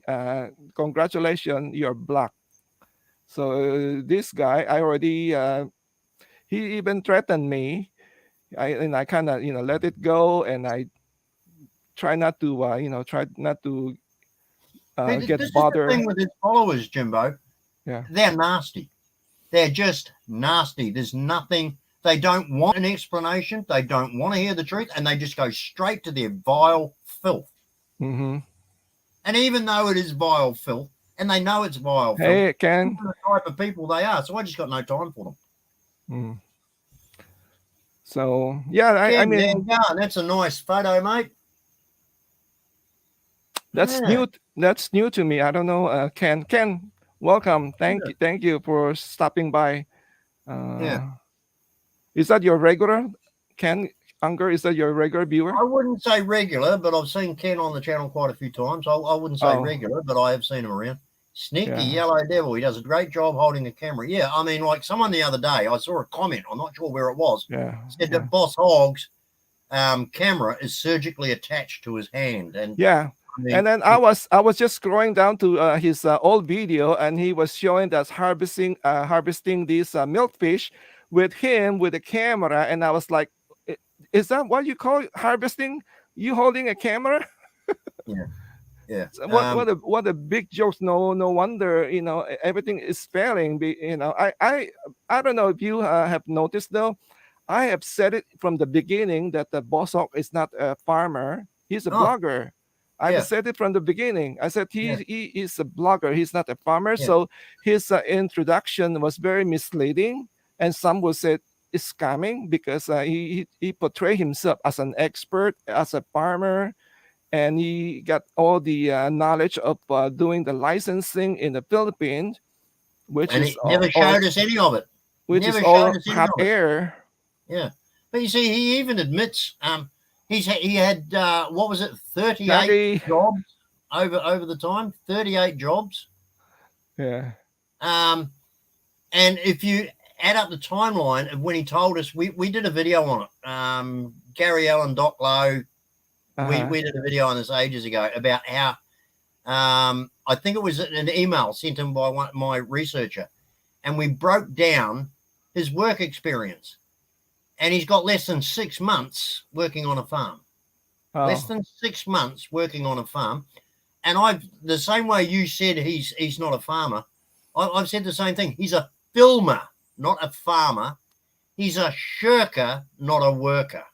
I think he considered working in a farm when he was still young, when he was living with his dad, because his dad he was saying that has like owned like 30,000 of acre and somewhere I think Oklahoma, and then that's what he was helping as a boy. So maybe that's what he meant, but I don't, I never really see him work as a Yeah, that's farmer, it. and Yeah, like I, you there? The missus just walked by. I was going to ask her to y- make me a cup of tea. yeah, and like I Probably said, flat. for all the farmer, I mean, he's the only farmer that I've seen that always like to go shopping at the wet market to buy vegetable. Well, I saw a comment the other day. Here's Marisol on her channel, cooking, and she's Uh, got prawns there. Now, the comment was you sell prawns for 60 pesos and then uh, go out and buy prawns for 360 pesos per right. kilo.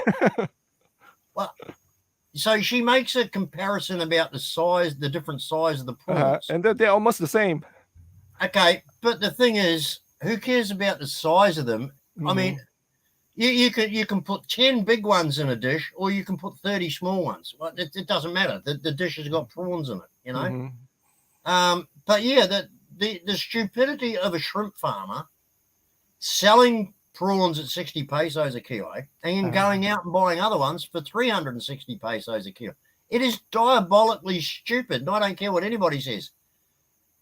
If you've got a product and you sell it, you don't go out and rebuy the product of somebody else mhm. for nearly 10 times the price of what you sell it for yourself. I mean, it is just ridiculous. Yeah, I want to ask you though, have you seen that?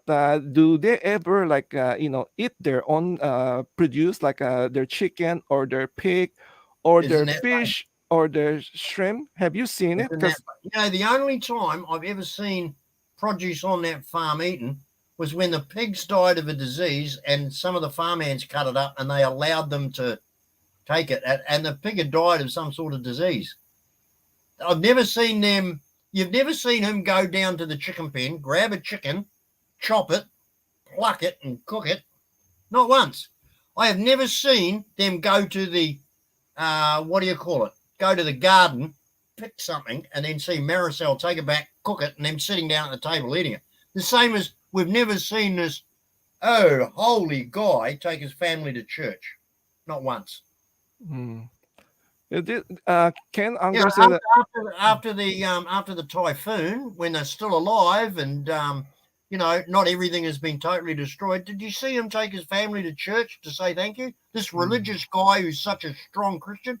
Not mm. once have we seen him. Thank All you, right. Lord. I really appreciate your blessing. Not once. No, he The went only to thing he's he went to on the their money. he went to the barangay hall to take away some of the goods from the pool Filipino. He was there in line. That's what we've seen. There is So now another assistance that's the LGUs are giving away. Filipino citizens are eligible for 325 pesos in relief aid and some other stuff. I'll guarantee you he's in that as well. Now, look, a lot of figures have been bandied around, but the absolute minimum, I mean, I'll get your opinion. Anybody here in chat, let's have an opinion. Everybody in chat, how much did he rake in from those live streams? Like absolute minimum 75,000 peso just from the 2 live streams. Not mentioning all the money that he's had sent to him through his secret email contacts. Not mentioning the money that's been sent to his Patreon and his PayPal and Maricel's PayPal with Gina's and all the rest of it. Absolute minimum 75,000 pesos just in donations through those live chats. Yet he lines up for 3 kilos of rice and a bottle of water, which they kept. Not one other Westerner was there. Not one other expat was there. he's the only foreigner. Yeah, we haven't seen him do any videos whatsoever on anything but himself. It's all been himself. And that's the reason, ladies and gentlemen, he's not doing a video on Mike and Menina living in a fucking tent, is he? No. Because then you'd feel sorry for them and send money to them. He's not doing a video on Linda. Now, we saw a video today, I think it was from BossHog Farm or something. Linda's house totally destroyed, nothing left. She is living like, well, she's not living. She's existing. We haven't seen a thing, nothing from the Hogg and the BossHog or anybody in the area except them, because they don't want anybody else to look in need so that any of his scum-sucking idiots will send their money to somebody else. It's all about him. Exactly. They don't want the people to send to others, helping others. They want them first. They want the money to go to them first. You know I did share a video of Gina. They said they went to Mike and Bonnie place, and then all of a sudden they said the roof are okay. The house is okay. And then they're living in a fucking tent. And then the next day, Mike and Bonnie came up with the video that they're living in a tent. It was total destruction, but why would they lie like that? So they don't want people to get help, but only themselves. That's what happened. Well, that's why BossHog and Maricel didn't do a video on Mike and Bonnie living in a tent, because of that exact reason. Is that people would then divert some money from. That's right. They don't want that to happen. To send to Mike and Bonnie. Yeah. And there's no way he's going to let that happen. There's no way he's going to miss out on 1 centavo. Yeah. That's why he didn't do anything for Nerio. That's why he didn't show Nerio's house, Linda's house, anybody else's house. Yeah. Where's that Kiwi guy? I forget his name, that had the fish pond and all the rest of it. He's gone. Not a word. Nothing. Where's all these people that? I mean, where have any friends come to see him? Not one. Not one. We haven't seen one Western person bowl up there out of all the people, because they're not interested. They know that if they turn up there, the only thing that's going to happen is they'll be a star in his video. It's funny though, when Tracy sent him this 2 panel of solar panel, and he go on video on cameras asking the viewer, where did it come from? I mean, can you tell, is it come from the same manufacturing? Doesn't look the same. All he need to do is just call Tracy or ask Tracy, where did you get this? But no, he has to use the viewer, because that's all, his plan was to, One sec. Yeah. Jackie, shout out to Jackie. I just want to compliment Jackie for the grindy coconut video. So, hey Jeff, I want to. I got a shout out to Jackie and grinding coconuts. Right, I just mate, did. Seriously, I've left some comments on your videos, but mate, you've got. I love your sense of humor. I click with it immediately. It is so witty, intelligent, yeah, and funny. But at the same time, It is completely relevant. Right. It's absolutely relevant. It's absolutely Exactly. spot on in content, and it is very clever. It's a Hmm. very intelligent satire and sarcastic video that you make. I love it. I love it, and I think anybody with half a brain loves them too, mate. Right. You're going well. Don't stop, Jackie. Don't stop. Jeffrey, you have to be like Jackie. Use the sense of humor, and that's the way you attack them. Don't let the Yeah. emotion carry. To be Well, angry. the thing is, day after day after day, idiot after idiot I after know you get idiot, frustrated. It's very constantly. frustrating. It does get to the point where you think to yourself, you got to be, just, I the mentality of these hillbillies that sit behind their keyboard, just spewing their filth for the sake of it, because they're too dumb to do anything else. Mhm. How did America ever get to be a superpower when they've got so many of these fools living in it? I'm sorry. Now, that's not bashing all of America. That's bashing the fuckwits in America. Yeah, Because there seems to be an inordinate number of them. all right. So Jeffrey, you have to kind of stay away from that subject because Uh, your American supporter, not gonna like my that. American supporters are not hillbilly hicks that I'm talking about. Yeah, My but they're, American supporters are intelligent people. it's They know that still I don't mean them. They know that I don't include them when I'm talking about dumbass hillbilly hicks. yeah. Anyway, I want to touch this subject. Said love gave Hogg a few bucks. I just want to touch this subject because you guys have to be very careful. This is sometimes it happen when on a live stream, one of their own people will do with a fake name and will do a super chat to get you to get people started. So Well, it does.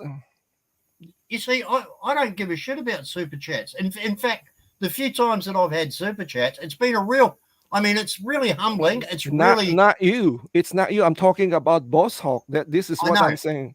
that's what I'm saying. Boss Yeah. Hogg goes on and does these live streams simply for super chats. Yeah, but Now, that sometimes they use their own people. How do you know? Are these real people? Sometimes they will use a fake name to exactly, do the super chat so everybody will exactly, follow. So exactly. be careful. Now, remember, I'm the e-begging scammer, right? Out. So if I'm an e-begging scammer, why don't I give a shit about coming on your live stream on your channel? Why did I insist on being on mine, hoping that I was going to get super chat? Hmm. Because I'm not that kind of guy. You're not the only one. I was labeled by Maricel as an e-beggar too because of my air condition. So you're not the only one. All right. So Well, I've never e-begged for anything. I've never had to. I would never. No way. I, You I know. got too. I got too much Actually, pride. I tell you what, I put up a quick, I think it was about 50-second video. It was a sarcastic, bloody video from me with a picture of my chainsaw that I bought ages and ages and ages ago. Now, I bought that so we could chop up the logs we get for firewood because they're Hmm. just a little bit too big.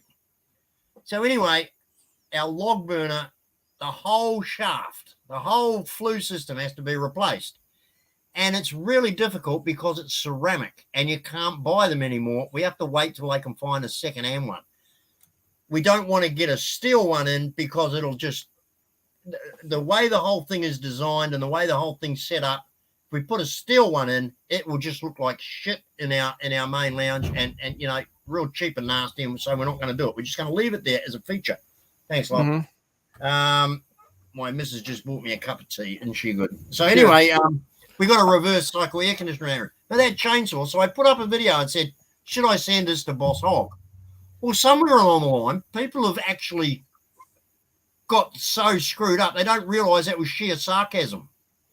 They're actually saying, please don't send it to Boss Hog, no, don't do that, blah, blah, blah, blah. They didn't realize that I put that there because there's been so much chat about him not repairing his chainsaw and how he needs a chainsaw and all this sort of stuff. Yeah. But should I send this to him? It was sarcastic humor. Uh-huh. People Well, have actually. well, you should do more so people will get it. Okay, so now what happened is someone Terence Yo, one of my long-time and faithful supporters, Terence is a Yeah. great supporter. He said, Jeff, why don't you raffle it and send a profit to VPP? So I go, hey, that's a great idea, but I don't know if that's legal. I don't know if you can do that on YouTube. I don't know if that's allowable. I think if you run a raffle or something like that, you can get in a lot of trouble. You know, if you haven't got, that sort of thing, you really do, even in Australia, need to get permission for, and then you got to, it's just too much hassle. So I said, look, I'm not going to go that way because it's just a bit of a minefield. So what I said was, I'll tell you what I'll do. So I paid all up about 150, 155 bucks for the chainsaw, the chain files to resharpen it, the oil that goes in it, the jerry can for it, and there's a special bottle of stuff to lube the blade. It was all up, it was about 150, 155 bucks. So I said to the person who said send it to VPP, I said, look, I'm like everybody else. I'm not made of money. I've got my $200 a month budget that I use to help people in the Philippines, and I'm still 4 or 5 months ahead on that. Like if everybody did what I did, there'd be a lot of bloody happy people in the Philippines, So I said, look, I've already spent 150, 155 on this, but for me to ship it to VPP is going to cost me 160 bucks in a ballot buy-in box. But the ballot buy-in box is this big, and that would only take up a little bit of space. I'd have 9/10 of the box left. I've already offered to send VPP a bulk shipment of proper roof seal screws. Because over there, they just hammer it in with nails. The wind comes along, just tears off. Now, these are proper hex nut with the rubber washer underneath and that hold the bloody thing down.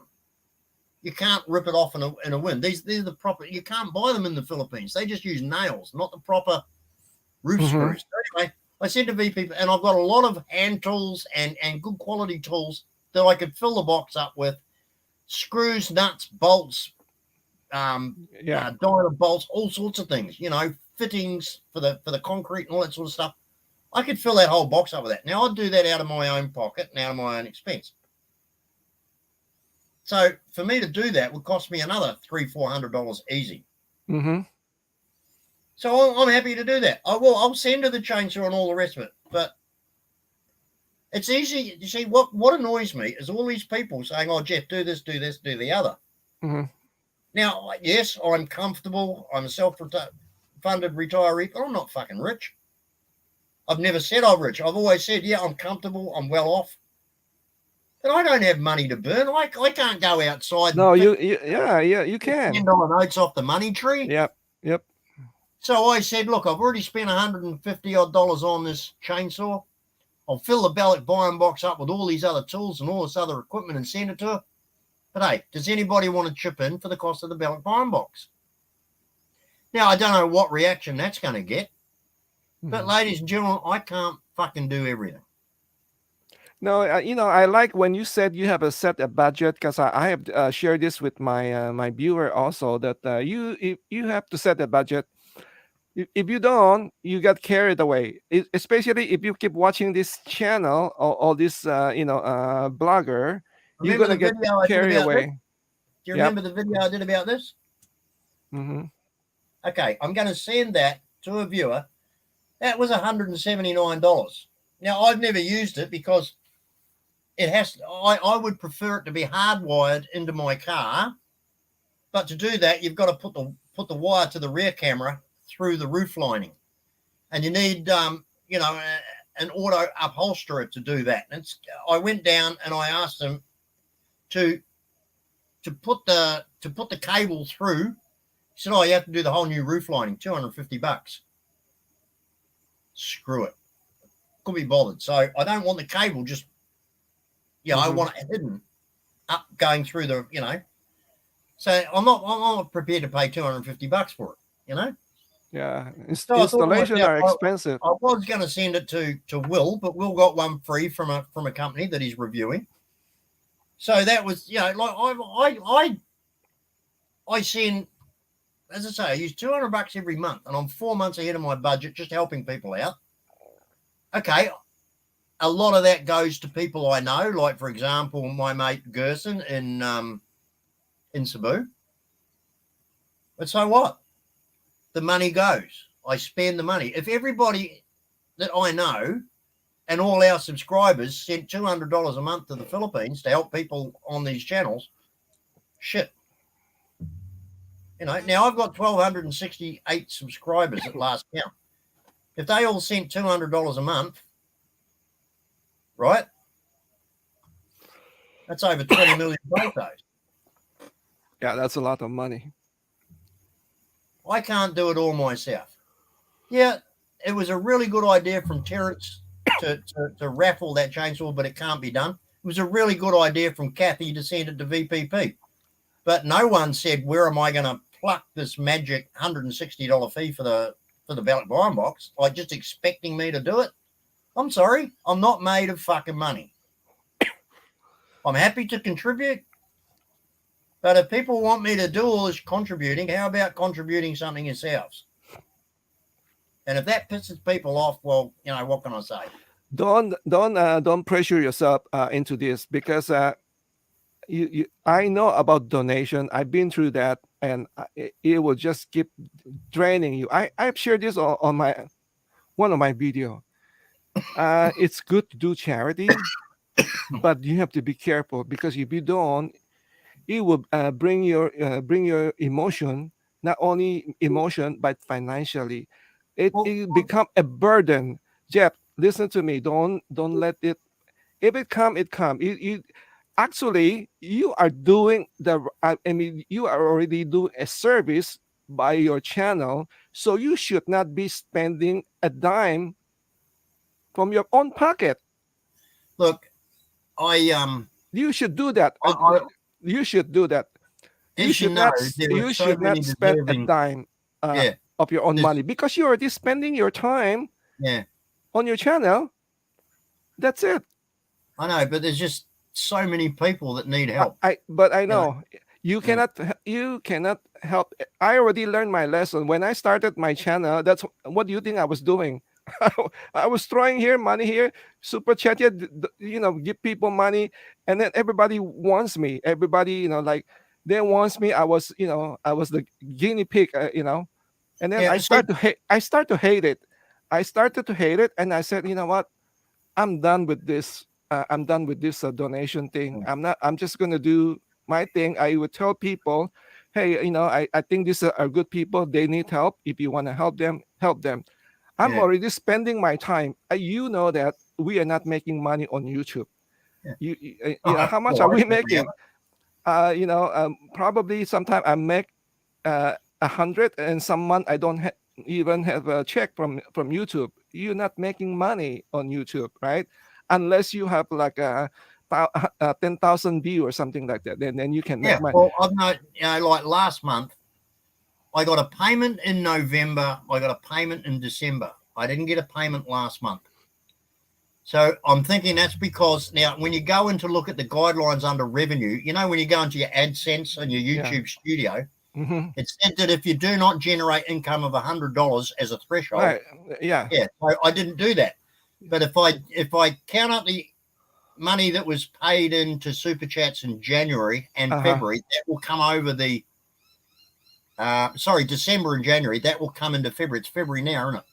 So I'm hoping to get a payment within the next couple of days, because here in Pan Pacific, they call it the Pan Pacific area, Google Pay between the 21st and the 24th.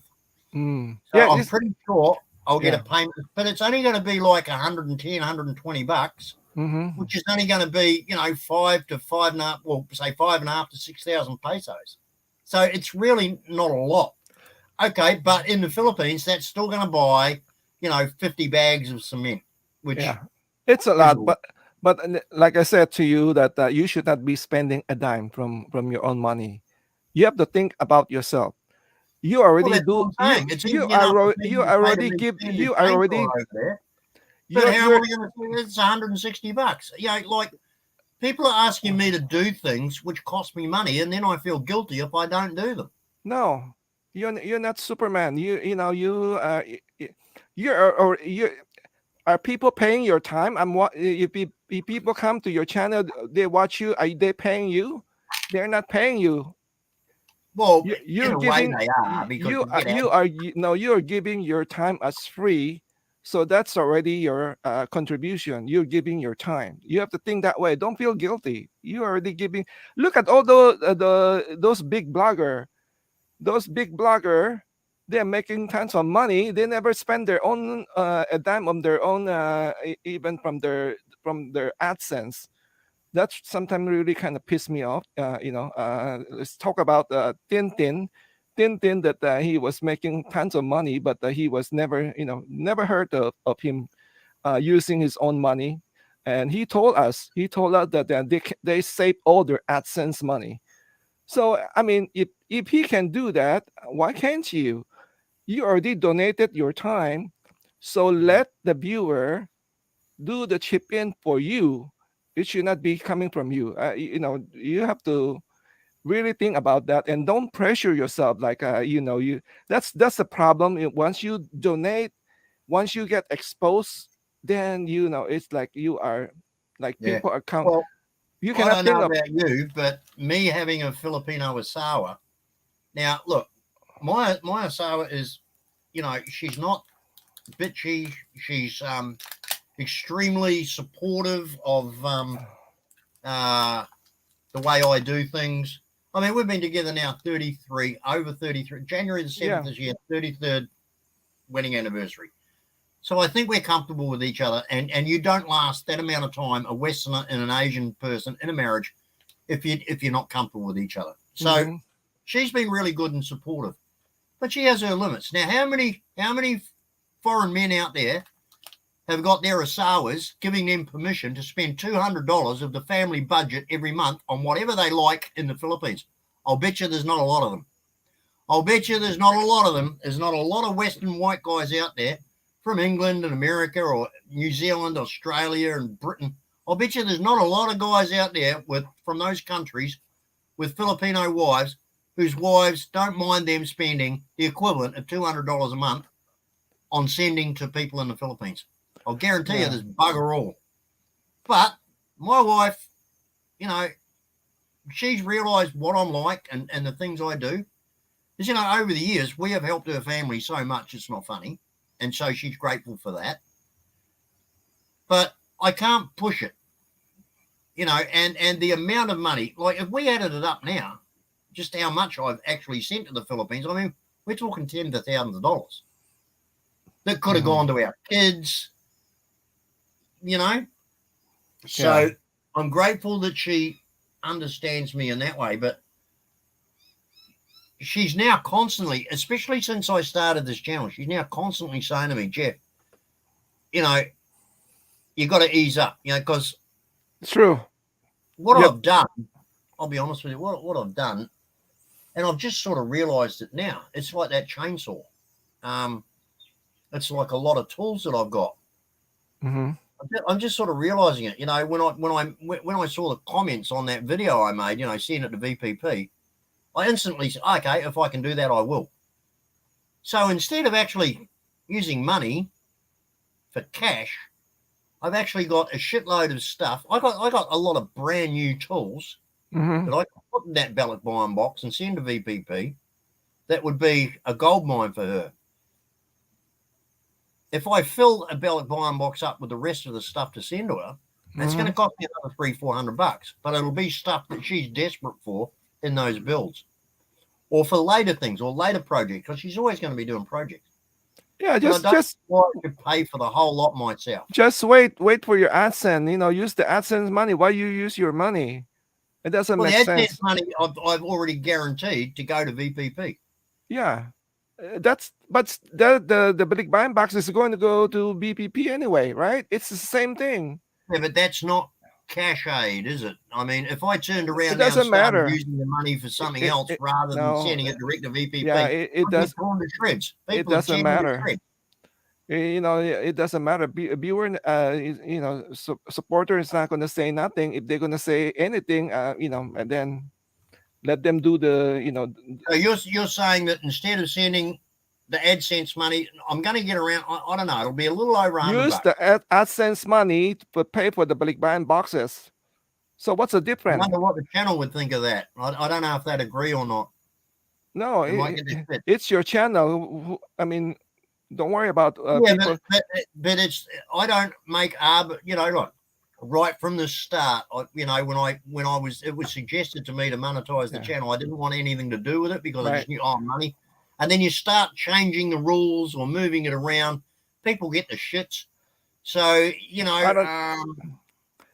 this is my my suggestion is you do not use your own money. You already give your time to your channel for free. That's your contribution. Yeah. Oh, look what Ken's. Oh my God, Ken, that is terrible. Yeah, I'm sorry, Ken. I'm not so sure what is a pufferfish. I'm not sure what is. The fish, they're just an ordinary fish, but when you touch them or when they get angry, they just blow themselves up like this, and they're extremely poisonous. I mean, everybody knows you don't touch a pufferfish. So that is absolutely terrible, Ken. Look, condolences, mate. Really, really sad to hear. Sorry, Ken. It's really amazing that a Filipino would eat a pufferfish. We would not know that's terrible on two levels. You've lost your uncle, and that he didn't know about pufferfish because, I mean, Filipinos all know fish. That is really a terrible event. Sorry to hear that, Ken. I don't know about pufferfish. I never heard of. So yeah, they're just an ordinary fish. Yeah, I know. I do. When they're stressed or attacked, or you step on them or anything like that, they look like a ball. Yeah. No, I know. Yeah. So that's why they call them puffer, because they puff up. As a general question, are your Filipinos fastidious about cleanliness and order? Oh yeah. Why do you think I built this room? Listen, I'll tell you something now. That's why I'm down here. That's why I built this room at the back of the house. There is no way in the whole wide world that I could have a room upstairs in the condition that I've got this shithole. Because I'm a lazy slob. I don't clean anything. Now, every 3 months, my Asawa gets a shits, even with this, that nobody comes anywhere near. I'm downstairs in the back of the house. It's all closed off, so nobody sees us. If we have guests in the house, there's no reason for them to come down here. But even so, she'll get the shit, and then I'll come in and I'll go, whoa, what the hell happened? And she's gone through the place like a dose of salt. She's amazing. But there's no way she'd let me have this kind of mess. Yeah. Every time I go upstairs, everything's in its place. Everything's clean. Everything's tidy. She's always sweeping or vacuuming or wiping something. You know, the one thing about Filipinas I've noticed, and especially my sister-in-law, my God, you can eat off her floors. They're so house proud, it's not funny. So St. Louis Scott, yeah. I'm sorry that changed the thing. Very house proud. Yeah, even BossHog, you hardly see friends anymore.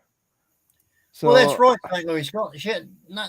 Like I say, the friends that they did used to have, after 6 months, they're gone. Because in that 6 months, all they are is video fodder. Exactly. That's what they did with Rick. I watching the old video. It's always like I was watching the date. They constantly keep going. He's keep going filming. You Rick. Never hear BossHog or Maricel in a video saying, "Oh, by the way, like today we had a busy day. We went and visited so and so. We went and saw so and so. Just to catch up." No, they can't tell you about it. They have to video them. Everything's a video to them. If someone comes by to their house, like we have guests all the time, I don't go and video it and put it up on my channel, but BossHog does. Any excuse for a video. And the people around him know they're not friends. He's not interested in them. He's only interested in the video. For content. Of them. Yeah. And people get sick of it. The minute you go anywhere near BossHog,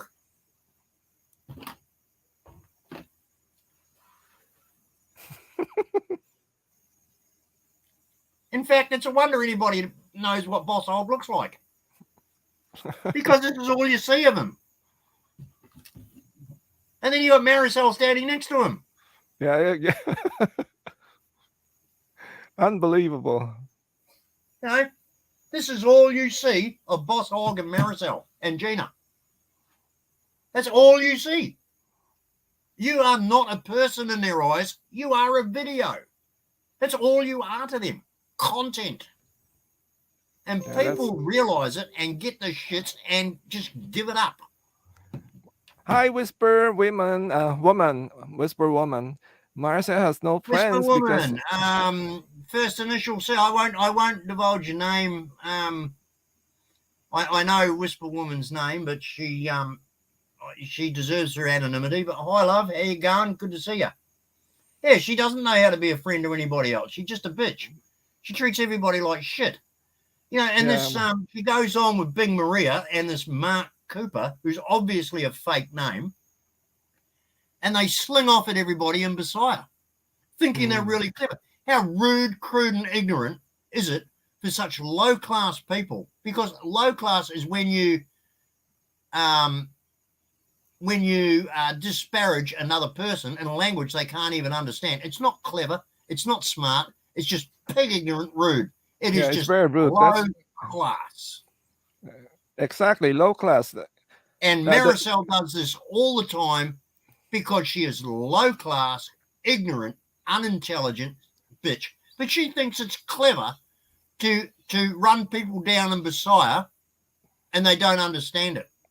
Well, if they don't understand what you're saying, what's clever about that, you dumb bitch? I mean, it just shows how ignorant you are. Yeah, St. Louis, I saw that earlier. John and Anita did a video with Linda today. They're buying materials, a new roof. Oh, way to go. Well, there you go. That's the difference between John and Menina and BossHog. John and Menina are buying materials for a roof for Linda. We haven't even seen or heard a damn thing from BossHog about Linda, but we also have learnt this, you know, now. I mean, John and Menina aren't blowing their horn. They're not asking.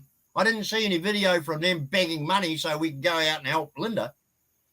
That's the difference between them. That's why they helped her in the first place. They are lovely people, you know, John and Menina. They're the one who, even bring water to Linda when she was being treated like a slave. Expats, could you? You couldn't get two different expats. One caring and decent, and the other one just a using abuser.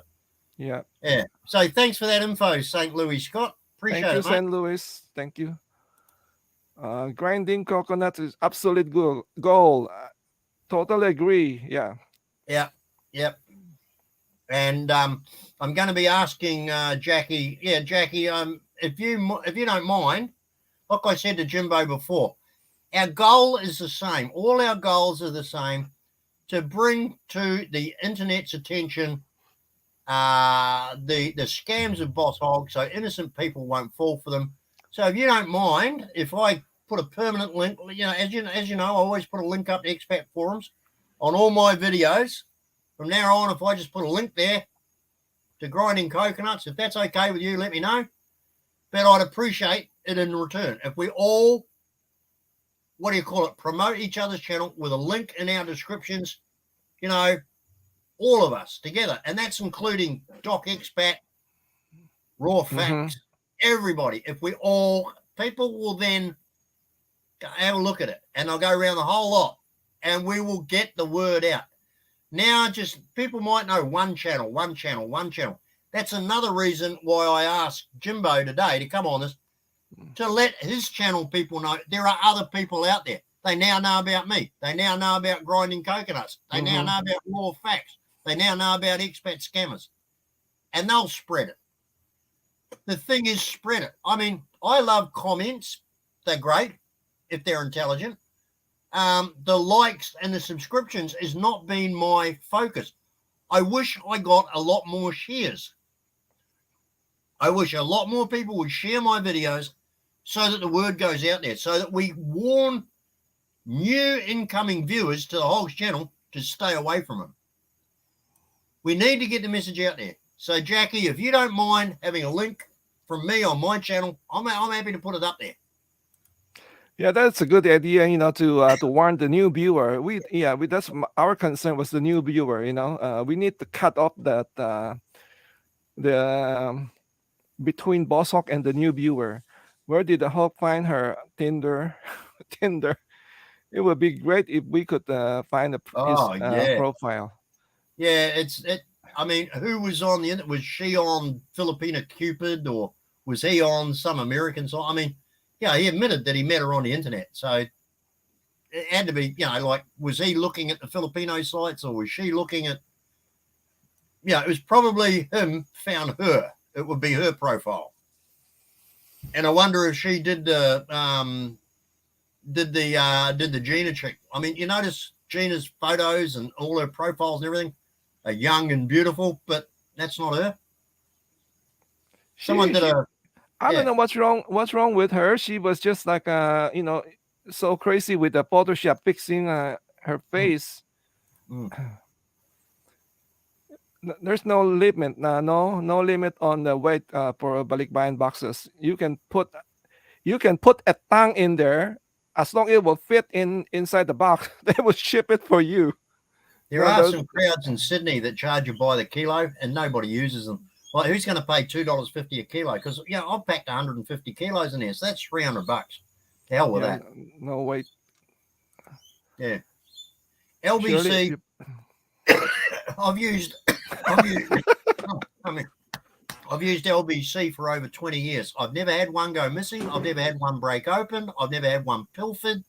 I've always had a great relationship with LBC. And Salasha, then, if you put Gina there, they will charge you double. yeah, one time LBC gave me a free box because I sent 16 donated computers to the mayor of Hilongos in Leyte. Oh, Bossok ended. Did he get any super chat? St. Louis Scott. Someone said he got a few bucks, but I looked back through the chat. I couldn't see anything, so it wouldn't have Oh, been much. I couldn't see anything. all right. I was complimenting Don and Tilapia Dave for crushing a Bossok party. He was doing a live chat, and then the two of them were like flirting with each other, and Bossok just don't want to read anymore. So it's a good day when they have a zero super chat. That's a good day. Salasha, that's pretty funny. Hawk said people are jealous the life of YouTube. Oh, but God, look, you know, I'm getting told this all the time that I'm jealous of Boss Hog.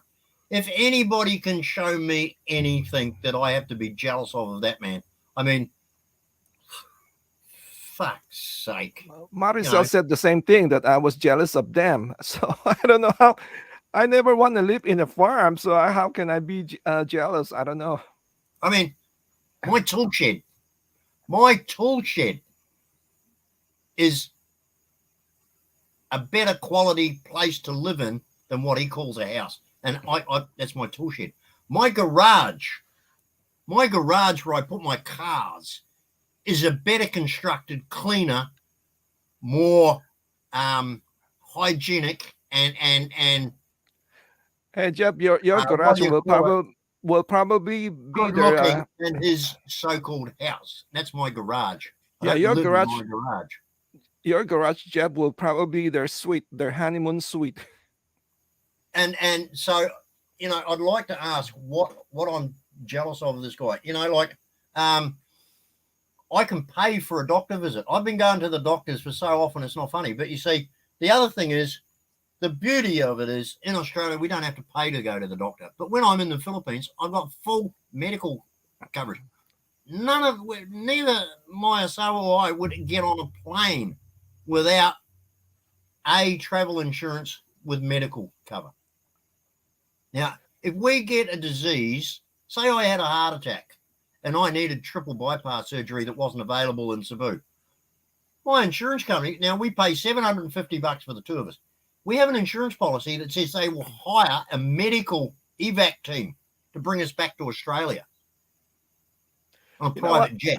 I want to comment on this. Jackie said that he said that people send money. Is it up to them? He won't turn it down. That's a problem. If they are not the e-beggar, they should tell people, say, hey, I appreciate it, but we don't need your help. Yeah. He should refuse, and then Yeah. if somebody is still sending, send it back, refund it.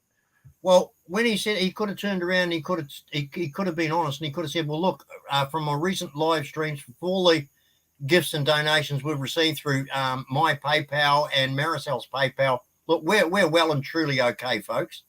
Thanks very much, but at the moment we're well and truly okay. Plus, as my daughter told everybody, she's helped us out, my brother's helping us out, and I already had money of my own in the bank. Did he say any of that? No, he said, I won't turn it down. Subtle e-begging.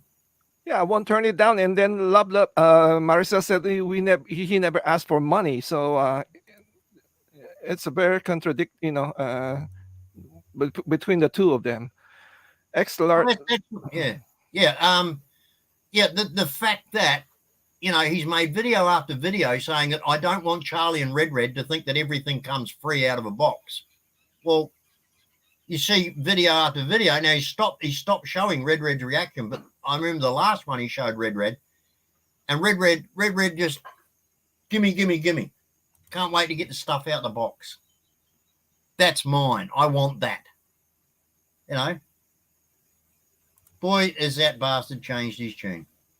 I can't be the only one here that is committed to getting a Carno's Burger franchise. You guys are all missing out on the opportunity of a lifetime. The corporate support is second to none. So last year, mate. Well, firstly, let's just put this down. There's never going to, Carno's is already a registered trademark business name in the Philippines, so he can't use that. So I wonder what but here's the thing. The absolute first requirement for any kind of registration, he's got to get a lease. He can't get any of the proper permits unless he's got a certified lease. Now, that building will have to pass a very strict fire code inspection. It will have to pass a very strict health inspection. Okay? So it'll have to be a quality premises. Anybody who owns a quality premises, how can they rent it to him? He's got no bloody security deposit unless he's hiding a lot of money that he's not telling us about. But he's got no source of income to guarantee to the landlord that he can pay the rent. In fact, if he does get a premises, we'll find it on Google Earth. We'll find out who owns it, and we will send them the details of Alturas Mall. We'll send them the tax problems he's got with Western Union and all the rest of it. And we'll let them know in no uncertain terms that he has got no funds whatsoever other than YouTube. We'll let them know that he broke the lease with the fish pond owner.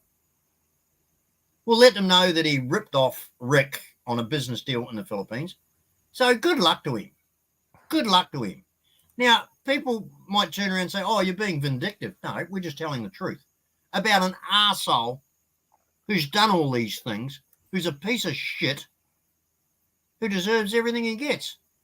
And everybody, people are talking about Maricel. Well, that bitch puts her life on the line and tells everybody she's the one that brings it all out. She's the one that was so jealous of Boss Hogg that she's the one that plastered the screenshots of him and Marley and Blake all over the internet. She bought it all on herself. And now she's telling everybody else they're bastards. She bought it on herself. She's the one that outed her own partner. So, yeah. Yeah, That's exactly right, Sal. Exactly right. Jimmy, now you listen to this, Jimbo. Like that is a really excellent statement. Mm-hmm. He's got e-begging down pat. It's like I say, oh, gee, my camera phone's busted, ladies and gentlemen. Isn't that a shame? I'm not going to be able to make any more videos. Mm. So, hint, send me a new camera or send me a new phone. The e-begging is just so subtle, but it's in your face every video. Yeah. He doesn't ask for the money to buy X. He shows you X and says, well, I can't pay for that. I really need it. I really would like one, but I haven't got the money for that. But it would be so nice to have one. I mean, what is that saying? It is saying, send me the money. And he does this in every video. And the hillbilly hicks and the dummies like Reefer and Kenny T, who are too stupid to see it and understand it, go along with it. Barry, Mr. Whitley, thank you very much, mate. We've been... Thank you, Barry Whitley. Thank you, Barry. Great to see you, mate. We'll catch you when we catch you. Yeah. But yeah, look, I just cannot get over the amount of people that are just so dumb that they don't understand his e-begging. No, he doesn't come out and ask for money. No, not directly, but indirectly, everything he says and does is a plea for money. And he sits there and he says, oh, I'm not going to ask you for money, but if you send it, I'll accept it. Well, what does that mean? It means send me money. Now, what was that? Can you go back to that last one, please, Jimbo? Ask Jeff what happened to November 8 meeting. We are waiting. Well, D. Hinchman, I don't know who you are, but I remember the November 8 meeting was with Brian at DSWD or BIR, I'm not sure which, and he never told us, and I never found out. Now, but we know he went. We know he went because he admitted it on 2 occasions. But here's the problem. He's the only one that goes to these meetings. He's the only one that ends up there. We, as the accusers, haven't had the opportunity to be in the same room to put our case. And he just lies through his teeth. Obviously, because... Why is it all of a sudden everything, he's being so secretive, where's the transparency? He talk about transparency. All of a sudden, he doesn't want to show the harvest anymore. He doesn't want to tell you how much the sell price. Nothing. Everything changed. Now, how much did he get for the red van, Mr. Hinchman? How much did he get for the fish harvest, the 5,000 kilos of fish a couple of days after the typhoon? You're supposed to get 90 kilos, 90 paces per kilo for 5,000 kilos. 450,000 pesos, Mr. Hinchman, whatever your name is. Why haven't we heard of this? Because the e-beggar can only be an e-beggar if in your eyes he's poor, having bad circumstances. Ergo, the same T-shirt month after month after month. Ergo, sweating like a pig, dirty. Ergo, everything around me is shit. But the money coming into there right now, Mr. Hinchman, tell me why, and I found this out the other day when I went to Western Union at the post office here. I asked them, why does Western Union ban you from using their services? And they said, because so much money has gone through your account that it is unexplainable for money laundering, terrorist activity, whatever. I said, well, how much money has to go through a Western Union account before they ban you? And they said the limit is something like $10,000 a month. Wow. So he's had tens and tens and tens of thousands of dollars. Thanks, Bob. Thousands of dollars go through his account for him to be banned from Western Union. All the time this is happening, no budget. But tens and tens and thousands of dollars have gone through his account, Maricel's account, and Gina's account. Yep. Well, I'm glad he's getting exposed. And now, ladies and gentlemen, ask yourself why he is secretly emailing the details of how to send him money. People say, how do I send you money, Brian? Instead of saying, he says, I'll send me an email. So he's emailing people with the details of some obscure international money transfer. That should be the red flag right there. That should be the red flag. Exactly. I mean, if you're going to donate to somebody, if you're going to give money to somebody genuine, and they have to send you emails that nobody else, so that nobody else can find, because he knows if he tells you who to use, we'll be straight on to them, and he'll be banned from that crowd as well. He's had so much money go through his accounts to the Bahaval, ladies and gentlemen, tens and tens of thousands of dollars. And all the time pleading poor, pleading Yeah, poverty. he's very good. I have to say he's very good now with that kind of trait. Where is the baby-faced Canadian, ladies and gentlemen? Hiding.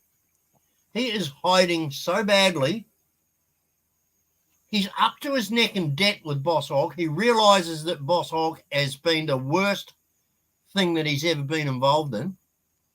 But he's trying desperately to hang on to get his money back for the San Francisco property that, since I told you about, not one mention, ladies and gentlemen.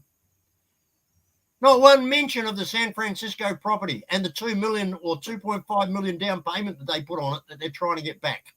After using and abusing that property and getting a profit out of it for more than 12 months without telling you a word, without showing you one video, all the time pleading poor while they were making bumper crop after bumper crop and fish harvest out of that property time after time, all the time pleading poor, not telling you a damn thing. And that is why the baby-faced Canadian is hanging around, because they've invested $2.5 million in a down payment on it that they now want back. Hi, Jessica. Sorry. So Jessica's chosen one gave him 500 peso. Someone else 5. So that's 15. 15. That's good. Wow. 15 bucks. This chosen one is another complete and utter total dero. Some I've seen comments this person's made on other videos, and they call me a guy with mental problems. Go into Andy Cordova, not Cordova Andy, because I had that taken down.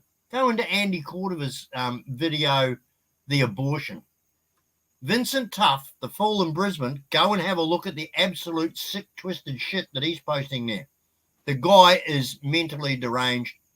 You can read it and see it for yourself. Just go and have a look at the absolute insanity that man is writing on that idiot's channel. It is beyond pathetic. Beyond pathetic. But Jessica, thanks. Love gave him money. Why? What a way to lure people. That's what I'm saying. Probably the $5 was from Love. So she's on her phone using her load to go on a live stream that he says his internet's not capable of, and sending money to him, which 30% will be taken from YouTube anyway. That is beyond the joke. That is so true. A whisper woman. That's right. Nobody's who in the right mind will be jealous of Brian. No. Yeah, and for what reason? I mean, like, what has Brian got to be jealous of? But in actual fact, he has got to have a hidden bank account somewhere that is stashed with a shitload of money. I believe that. BossHog has money, and I shared that in one of the video. I truly believe he has money. He will just continue to e-begging, but he has some stash, cash. I can't understand the IRS. Now, the IRS, there have been instances where I've seen in Manila Bulletin and Filipino newspapers where the IRS have sent marshals to the Philippines to have tax evaders arrested and deported back to the Philippines. I've seen this before. The parole board has done the same thing. The American parole board, people have jumped parole and gone to the Philippines. They've been tracked to the Philippines, and the Americans have arrested them in the Philippines and taken them back. Now, BossHog has skipped out on his Chico, California, and his Las Vegas, Nevada court liens over his properties, over his assets and everything else. He's then admitted that he's come to the Philippines. Now, this is after these court dates, and said he's bought this land and he's developed it with over $100,000 US. So he had to divert that money from the States after court liens have been put against him. So that money is black money. There's no two ways about it, because the court obviously didn't know about it. Otherwise, they would have seized it. So he's a deliberate fraudster of the creditors in the Americas. He somehow fraudulently transferred that money to the Philippines and used it for his own benefit. We've notified the IRS about all the money that he's getting transferred to him and everything else. February the 3rd or February the 8th of this year, I think, was the American taxation time you got to file your taxes. We've informed them about his brother, who's making $500 a day cash in the hand under the table, working for that construction crowd, and they're doing nothing. What do you have to physically do, ladies and gentlemen? You have to grab these people by the scruff of the neck, take them down to the top guy at the Inland Revenue Service, hold a gun to his head in front of the top guy at the Inland Revenue Service and say, unless you confess to this guy that you're a tax cheat, I'm going to blow your head off and splatter your brains all over the guy's desk. What do you have to do to get these idiot public servant arseholes to do something about these people? Well, the thing is that the thing is he's not in the U.S. right now. He's in the Philippines, so that's that's to his benefits. If he's in the U.S., that's going to be a different story. Well, the only thing that I can think of, Jimbo, is that we have got absolute confirmation from the U.S. Embassy in Manila that when he turns up there, the first thing they're going to do is go through him like a dose of salts on his taxation in the United States. His passport has to run out sometime. He's been there 4 years. I don't know how old his passport was when he got there. I don't even know how long American passports last for. Are they 5 years or 10 years? I don't know. 10 years. Okay, well, at the outside, he's got 6 years left. But I think he's going to be doing a runner long before that. In fact, I can see, honestly, I've got this feeling, and a lot of people are saying it, for 2022, I'm certain the rate things are going for that fall. 2022 is going to be the year that he's screwed over. And he will dump Maricel the same as he's dumped all these other women he's had any dealings with. He will dump Charlie and Blake like he's dumped all the other kids that he's had anything to do with. And he will grab that pot of gold that he's got shafted away and he'll surface somewhere else. Maybe Thailand, Vietnam, somewhere like that. But that bastard is, I reckon, he's this close to saying, well, shit, I've worn it thin here. I got nowhere to go, but I've got a bucket load full of money. Probably the best thing he can do is to disappear off the face of the earth with what he's got.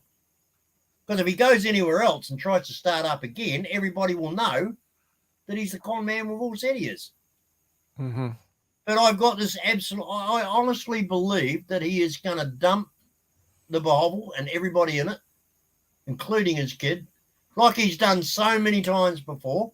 Dumped his kids that many times, it's not funny.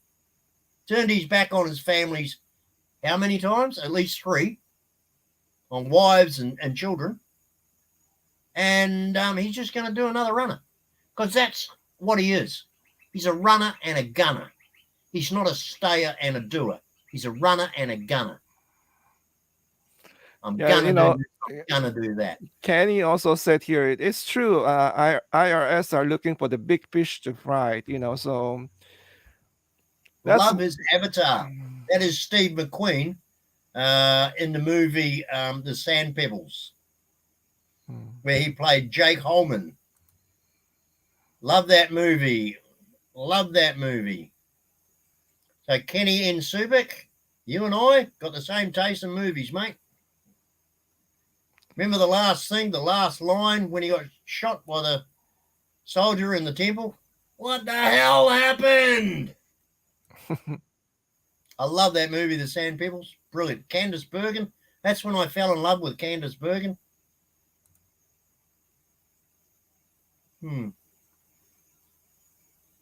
Bathing suit. Jeff, I'm gonna say bye-bye now. It's been like how long? What time is it now? It's almost 11. We do live streams. the time just goes, doesn't it? So Yeah. yeah, Well, listen, look, thanks, mate. I know I've raved on. I know I've been a bit contentious, but I no, don't suffer fools and I don't take shit from them either. yeah. But I appreciate this talk, though. We can do it again. Maybe we do it on your channel. Just let Yeah. me know. It's Yeah. No sometimes. worries. Let me Do know. you mind if I put a link to your channel in my description? And would you do the same for me? So we all get the message out there. All our viewers see each other.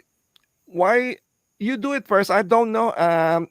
Do you Just do copy and paste. do you have to do it every video? Is that how you do it? How No, you once gonna? you do it once, it just keeps coming back up every time you upload a video.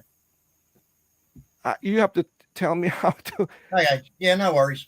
You All do right. it Well, first, and then I'll yeah. I'll check to see how you done it, and then because I don't know yet. I don't know Okay. how to do that. I'll put a link to this up on my last video. And then, Okay. yeah. Okay. Okay, All right. guys, listen, thanks everybody. Thank you, Really appreciate everybody. your Thank you support. all for Yeah. stopping by. Jackie, And yeah, check good chat, Jimbo. check Jackie channel, grinding coconut. Okay. For Definitely. people here. Grinding coconuts, everybody. Hilarious. Yeah. Night with the woman.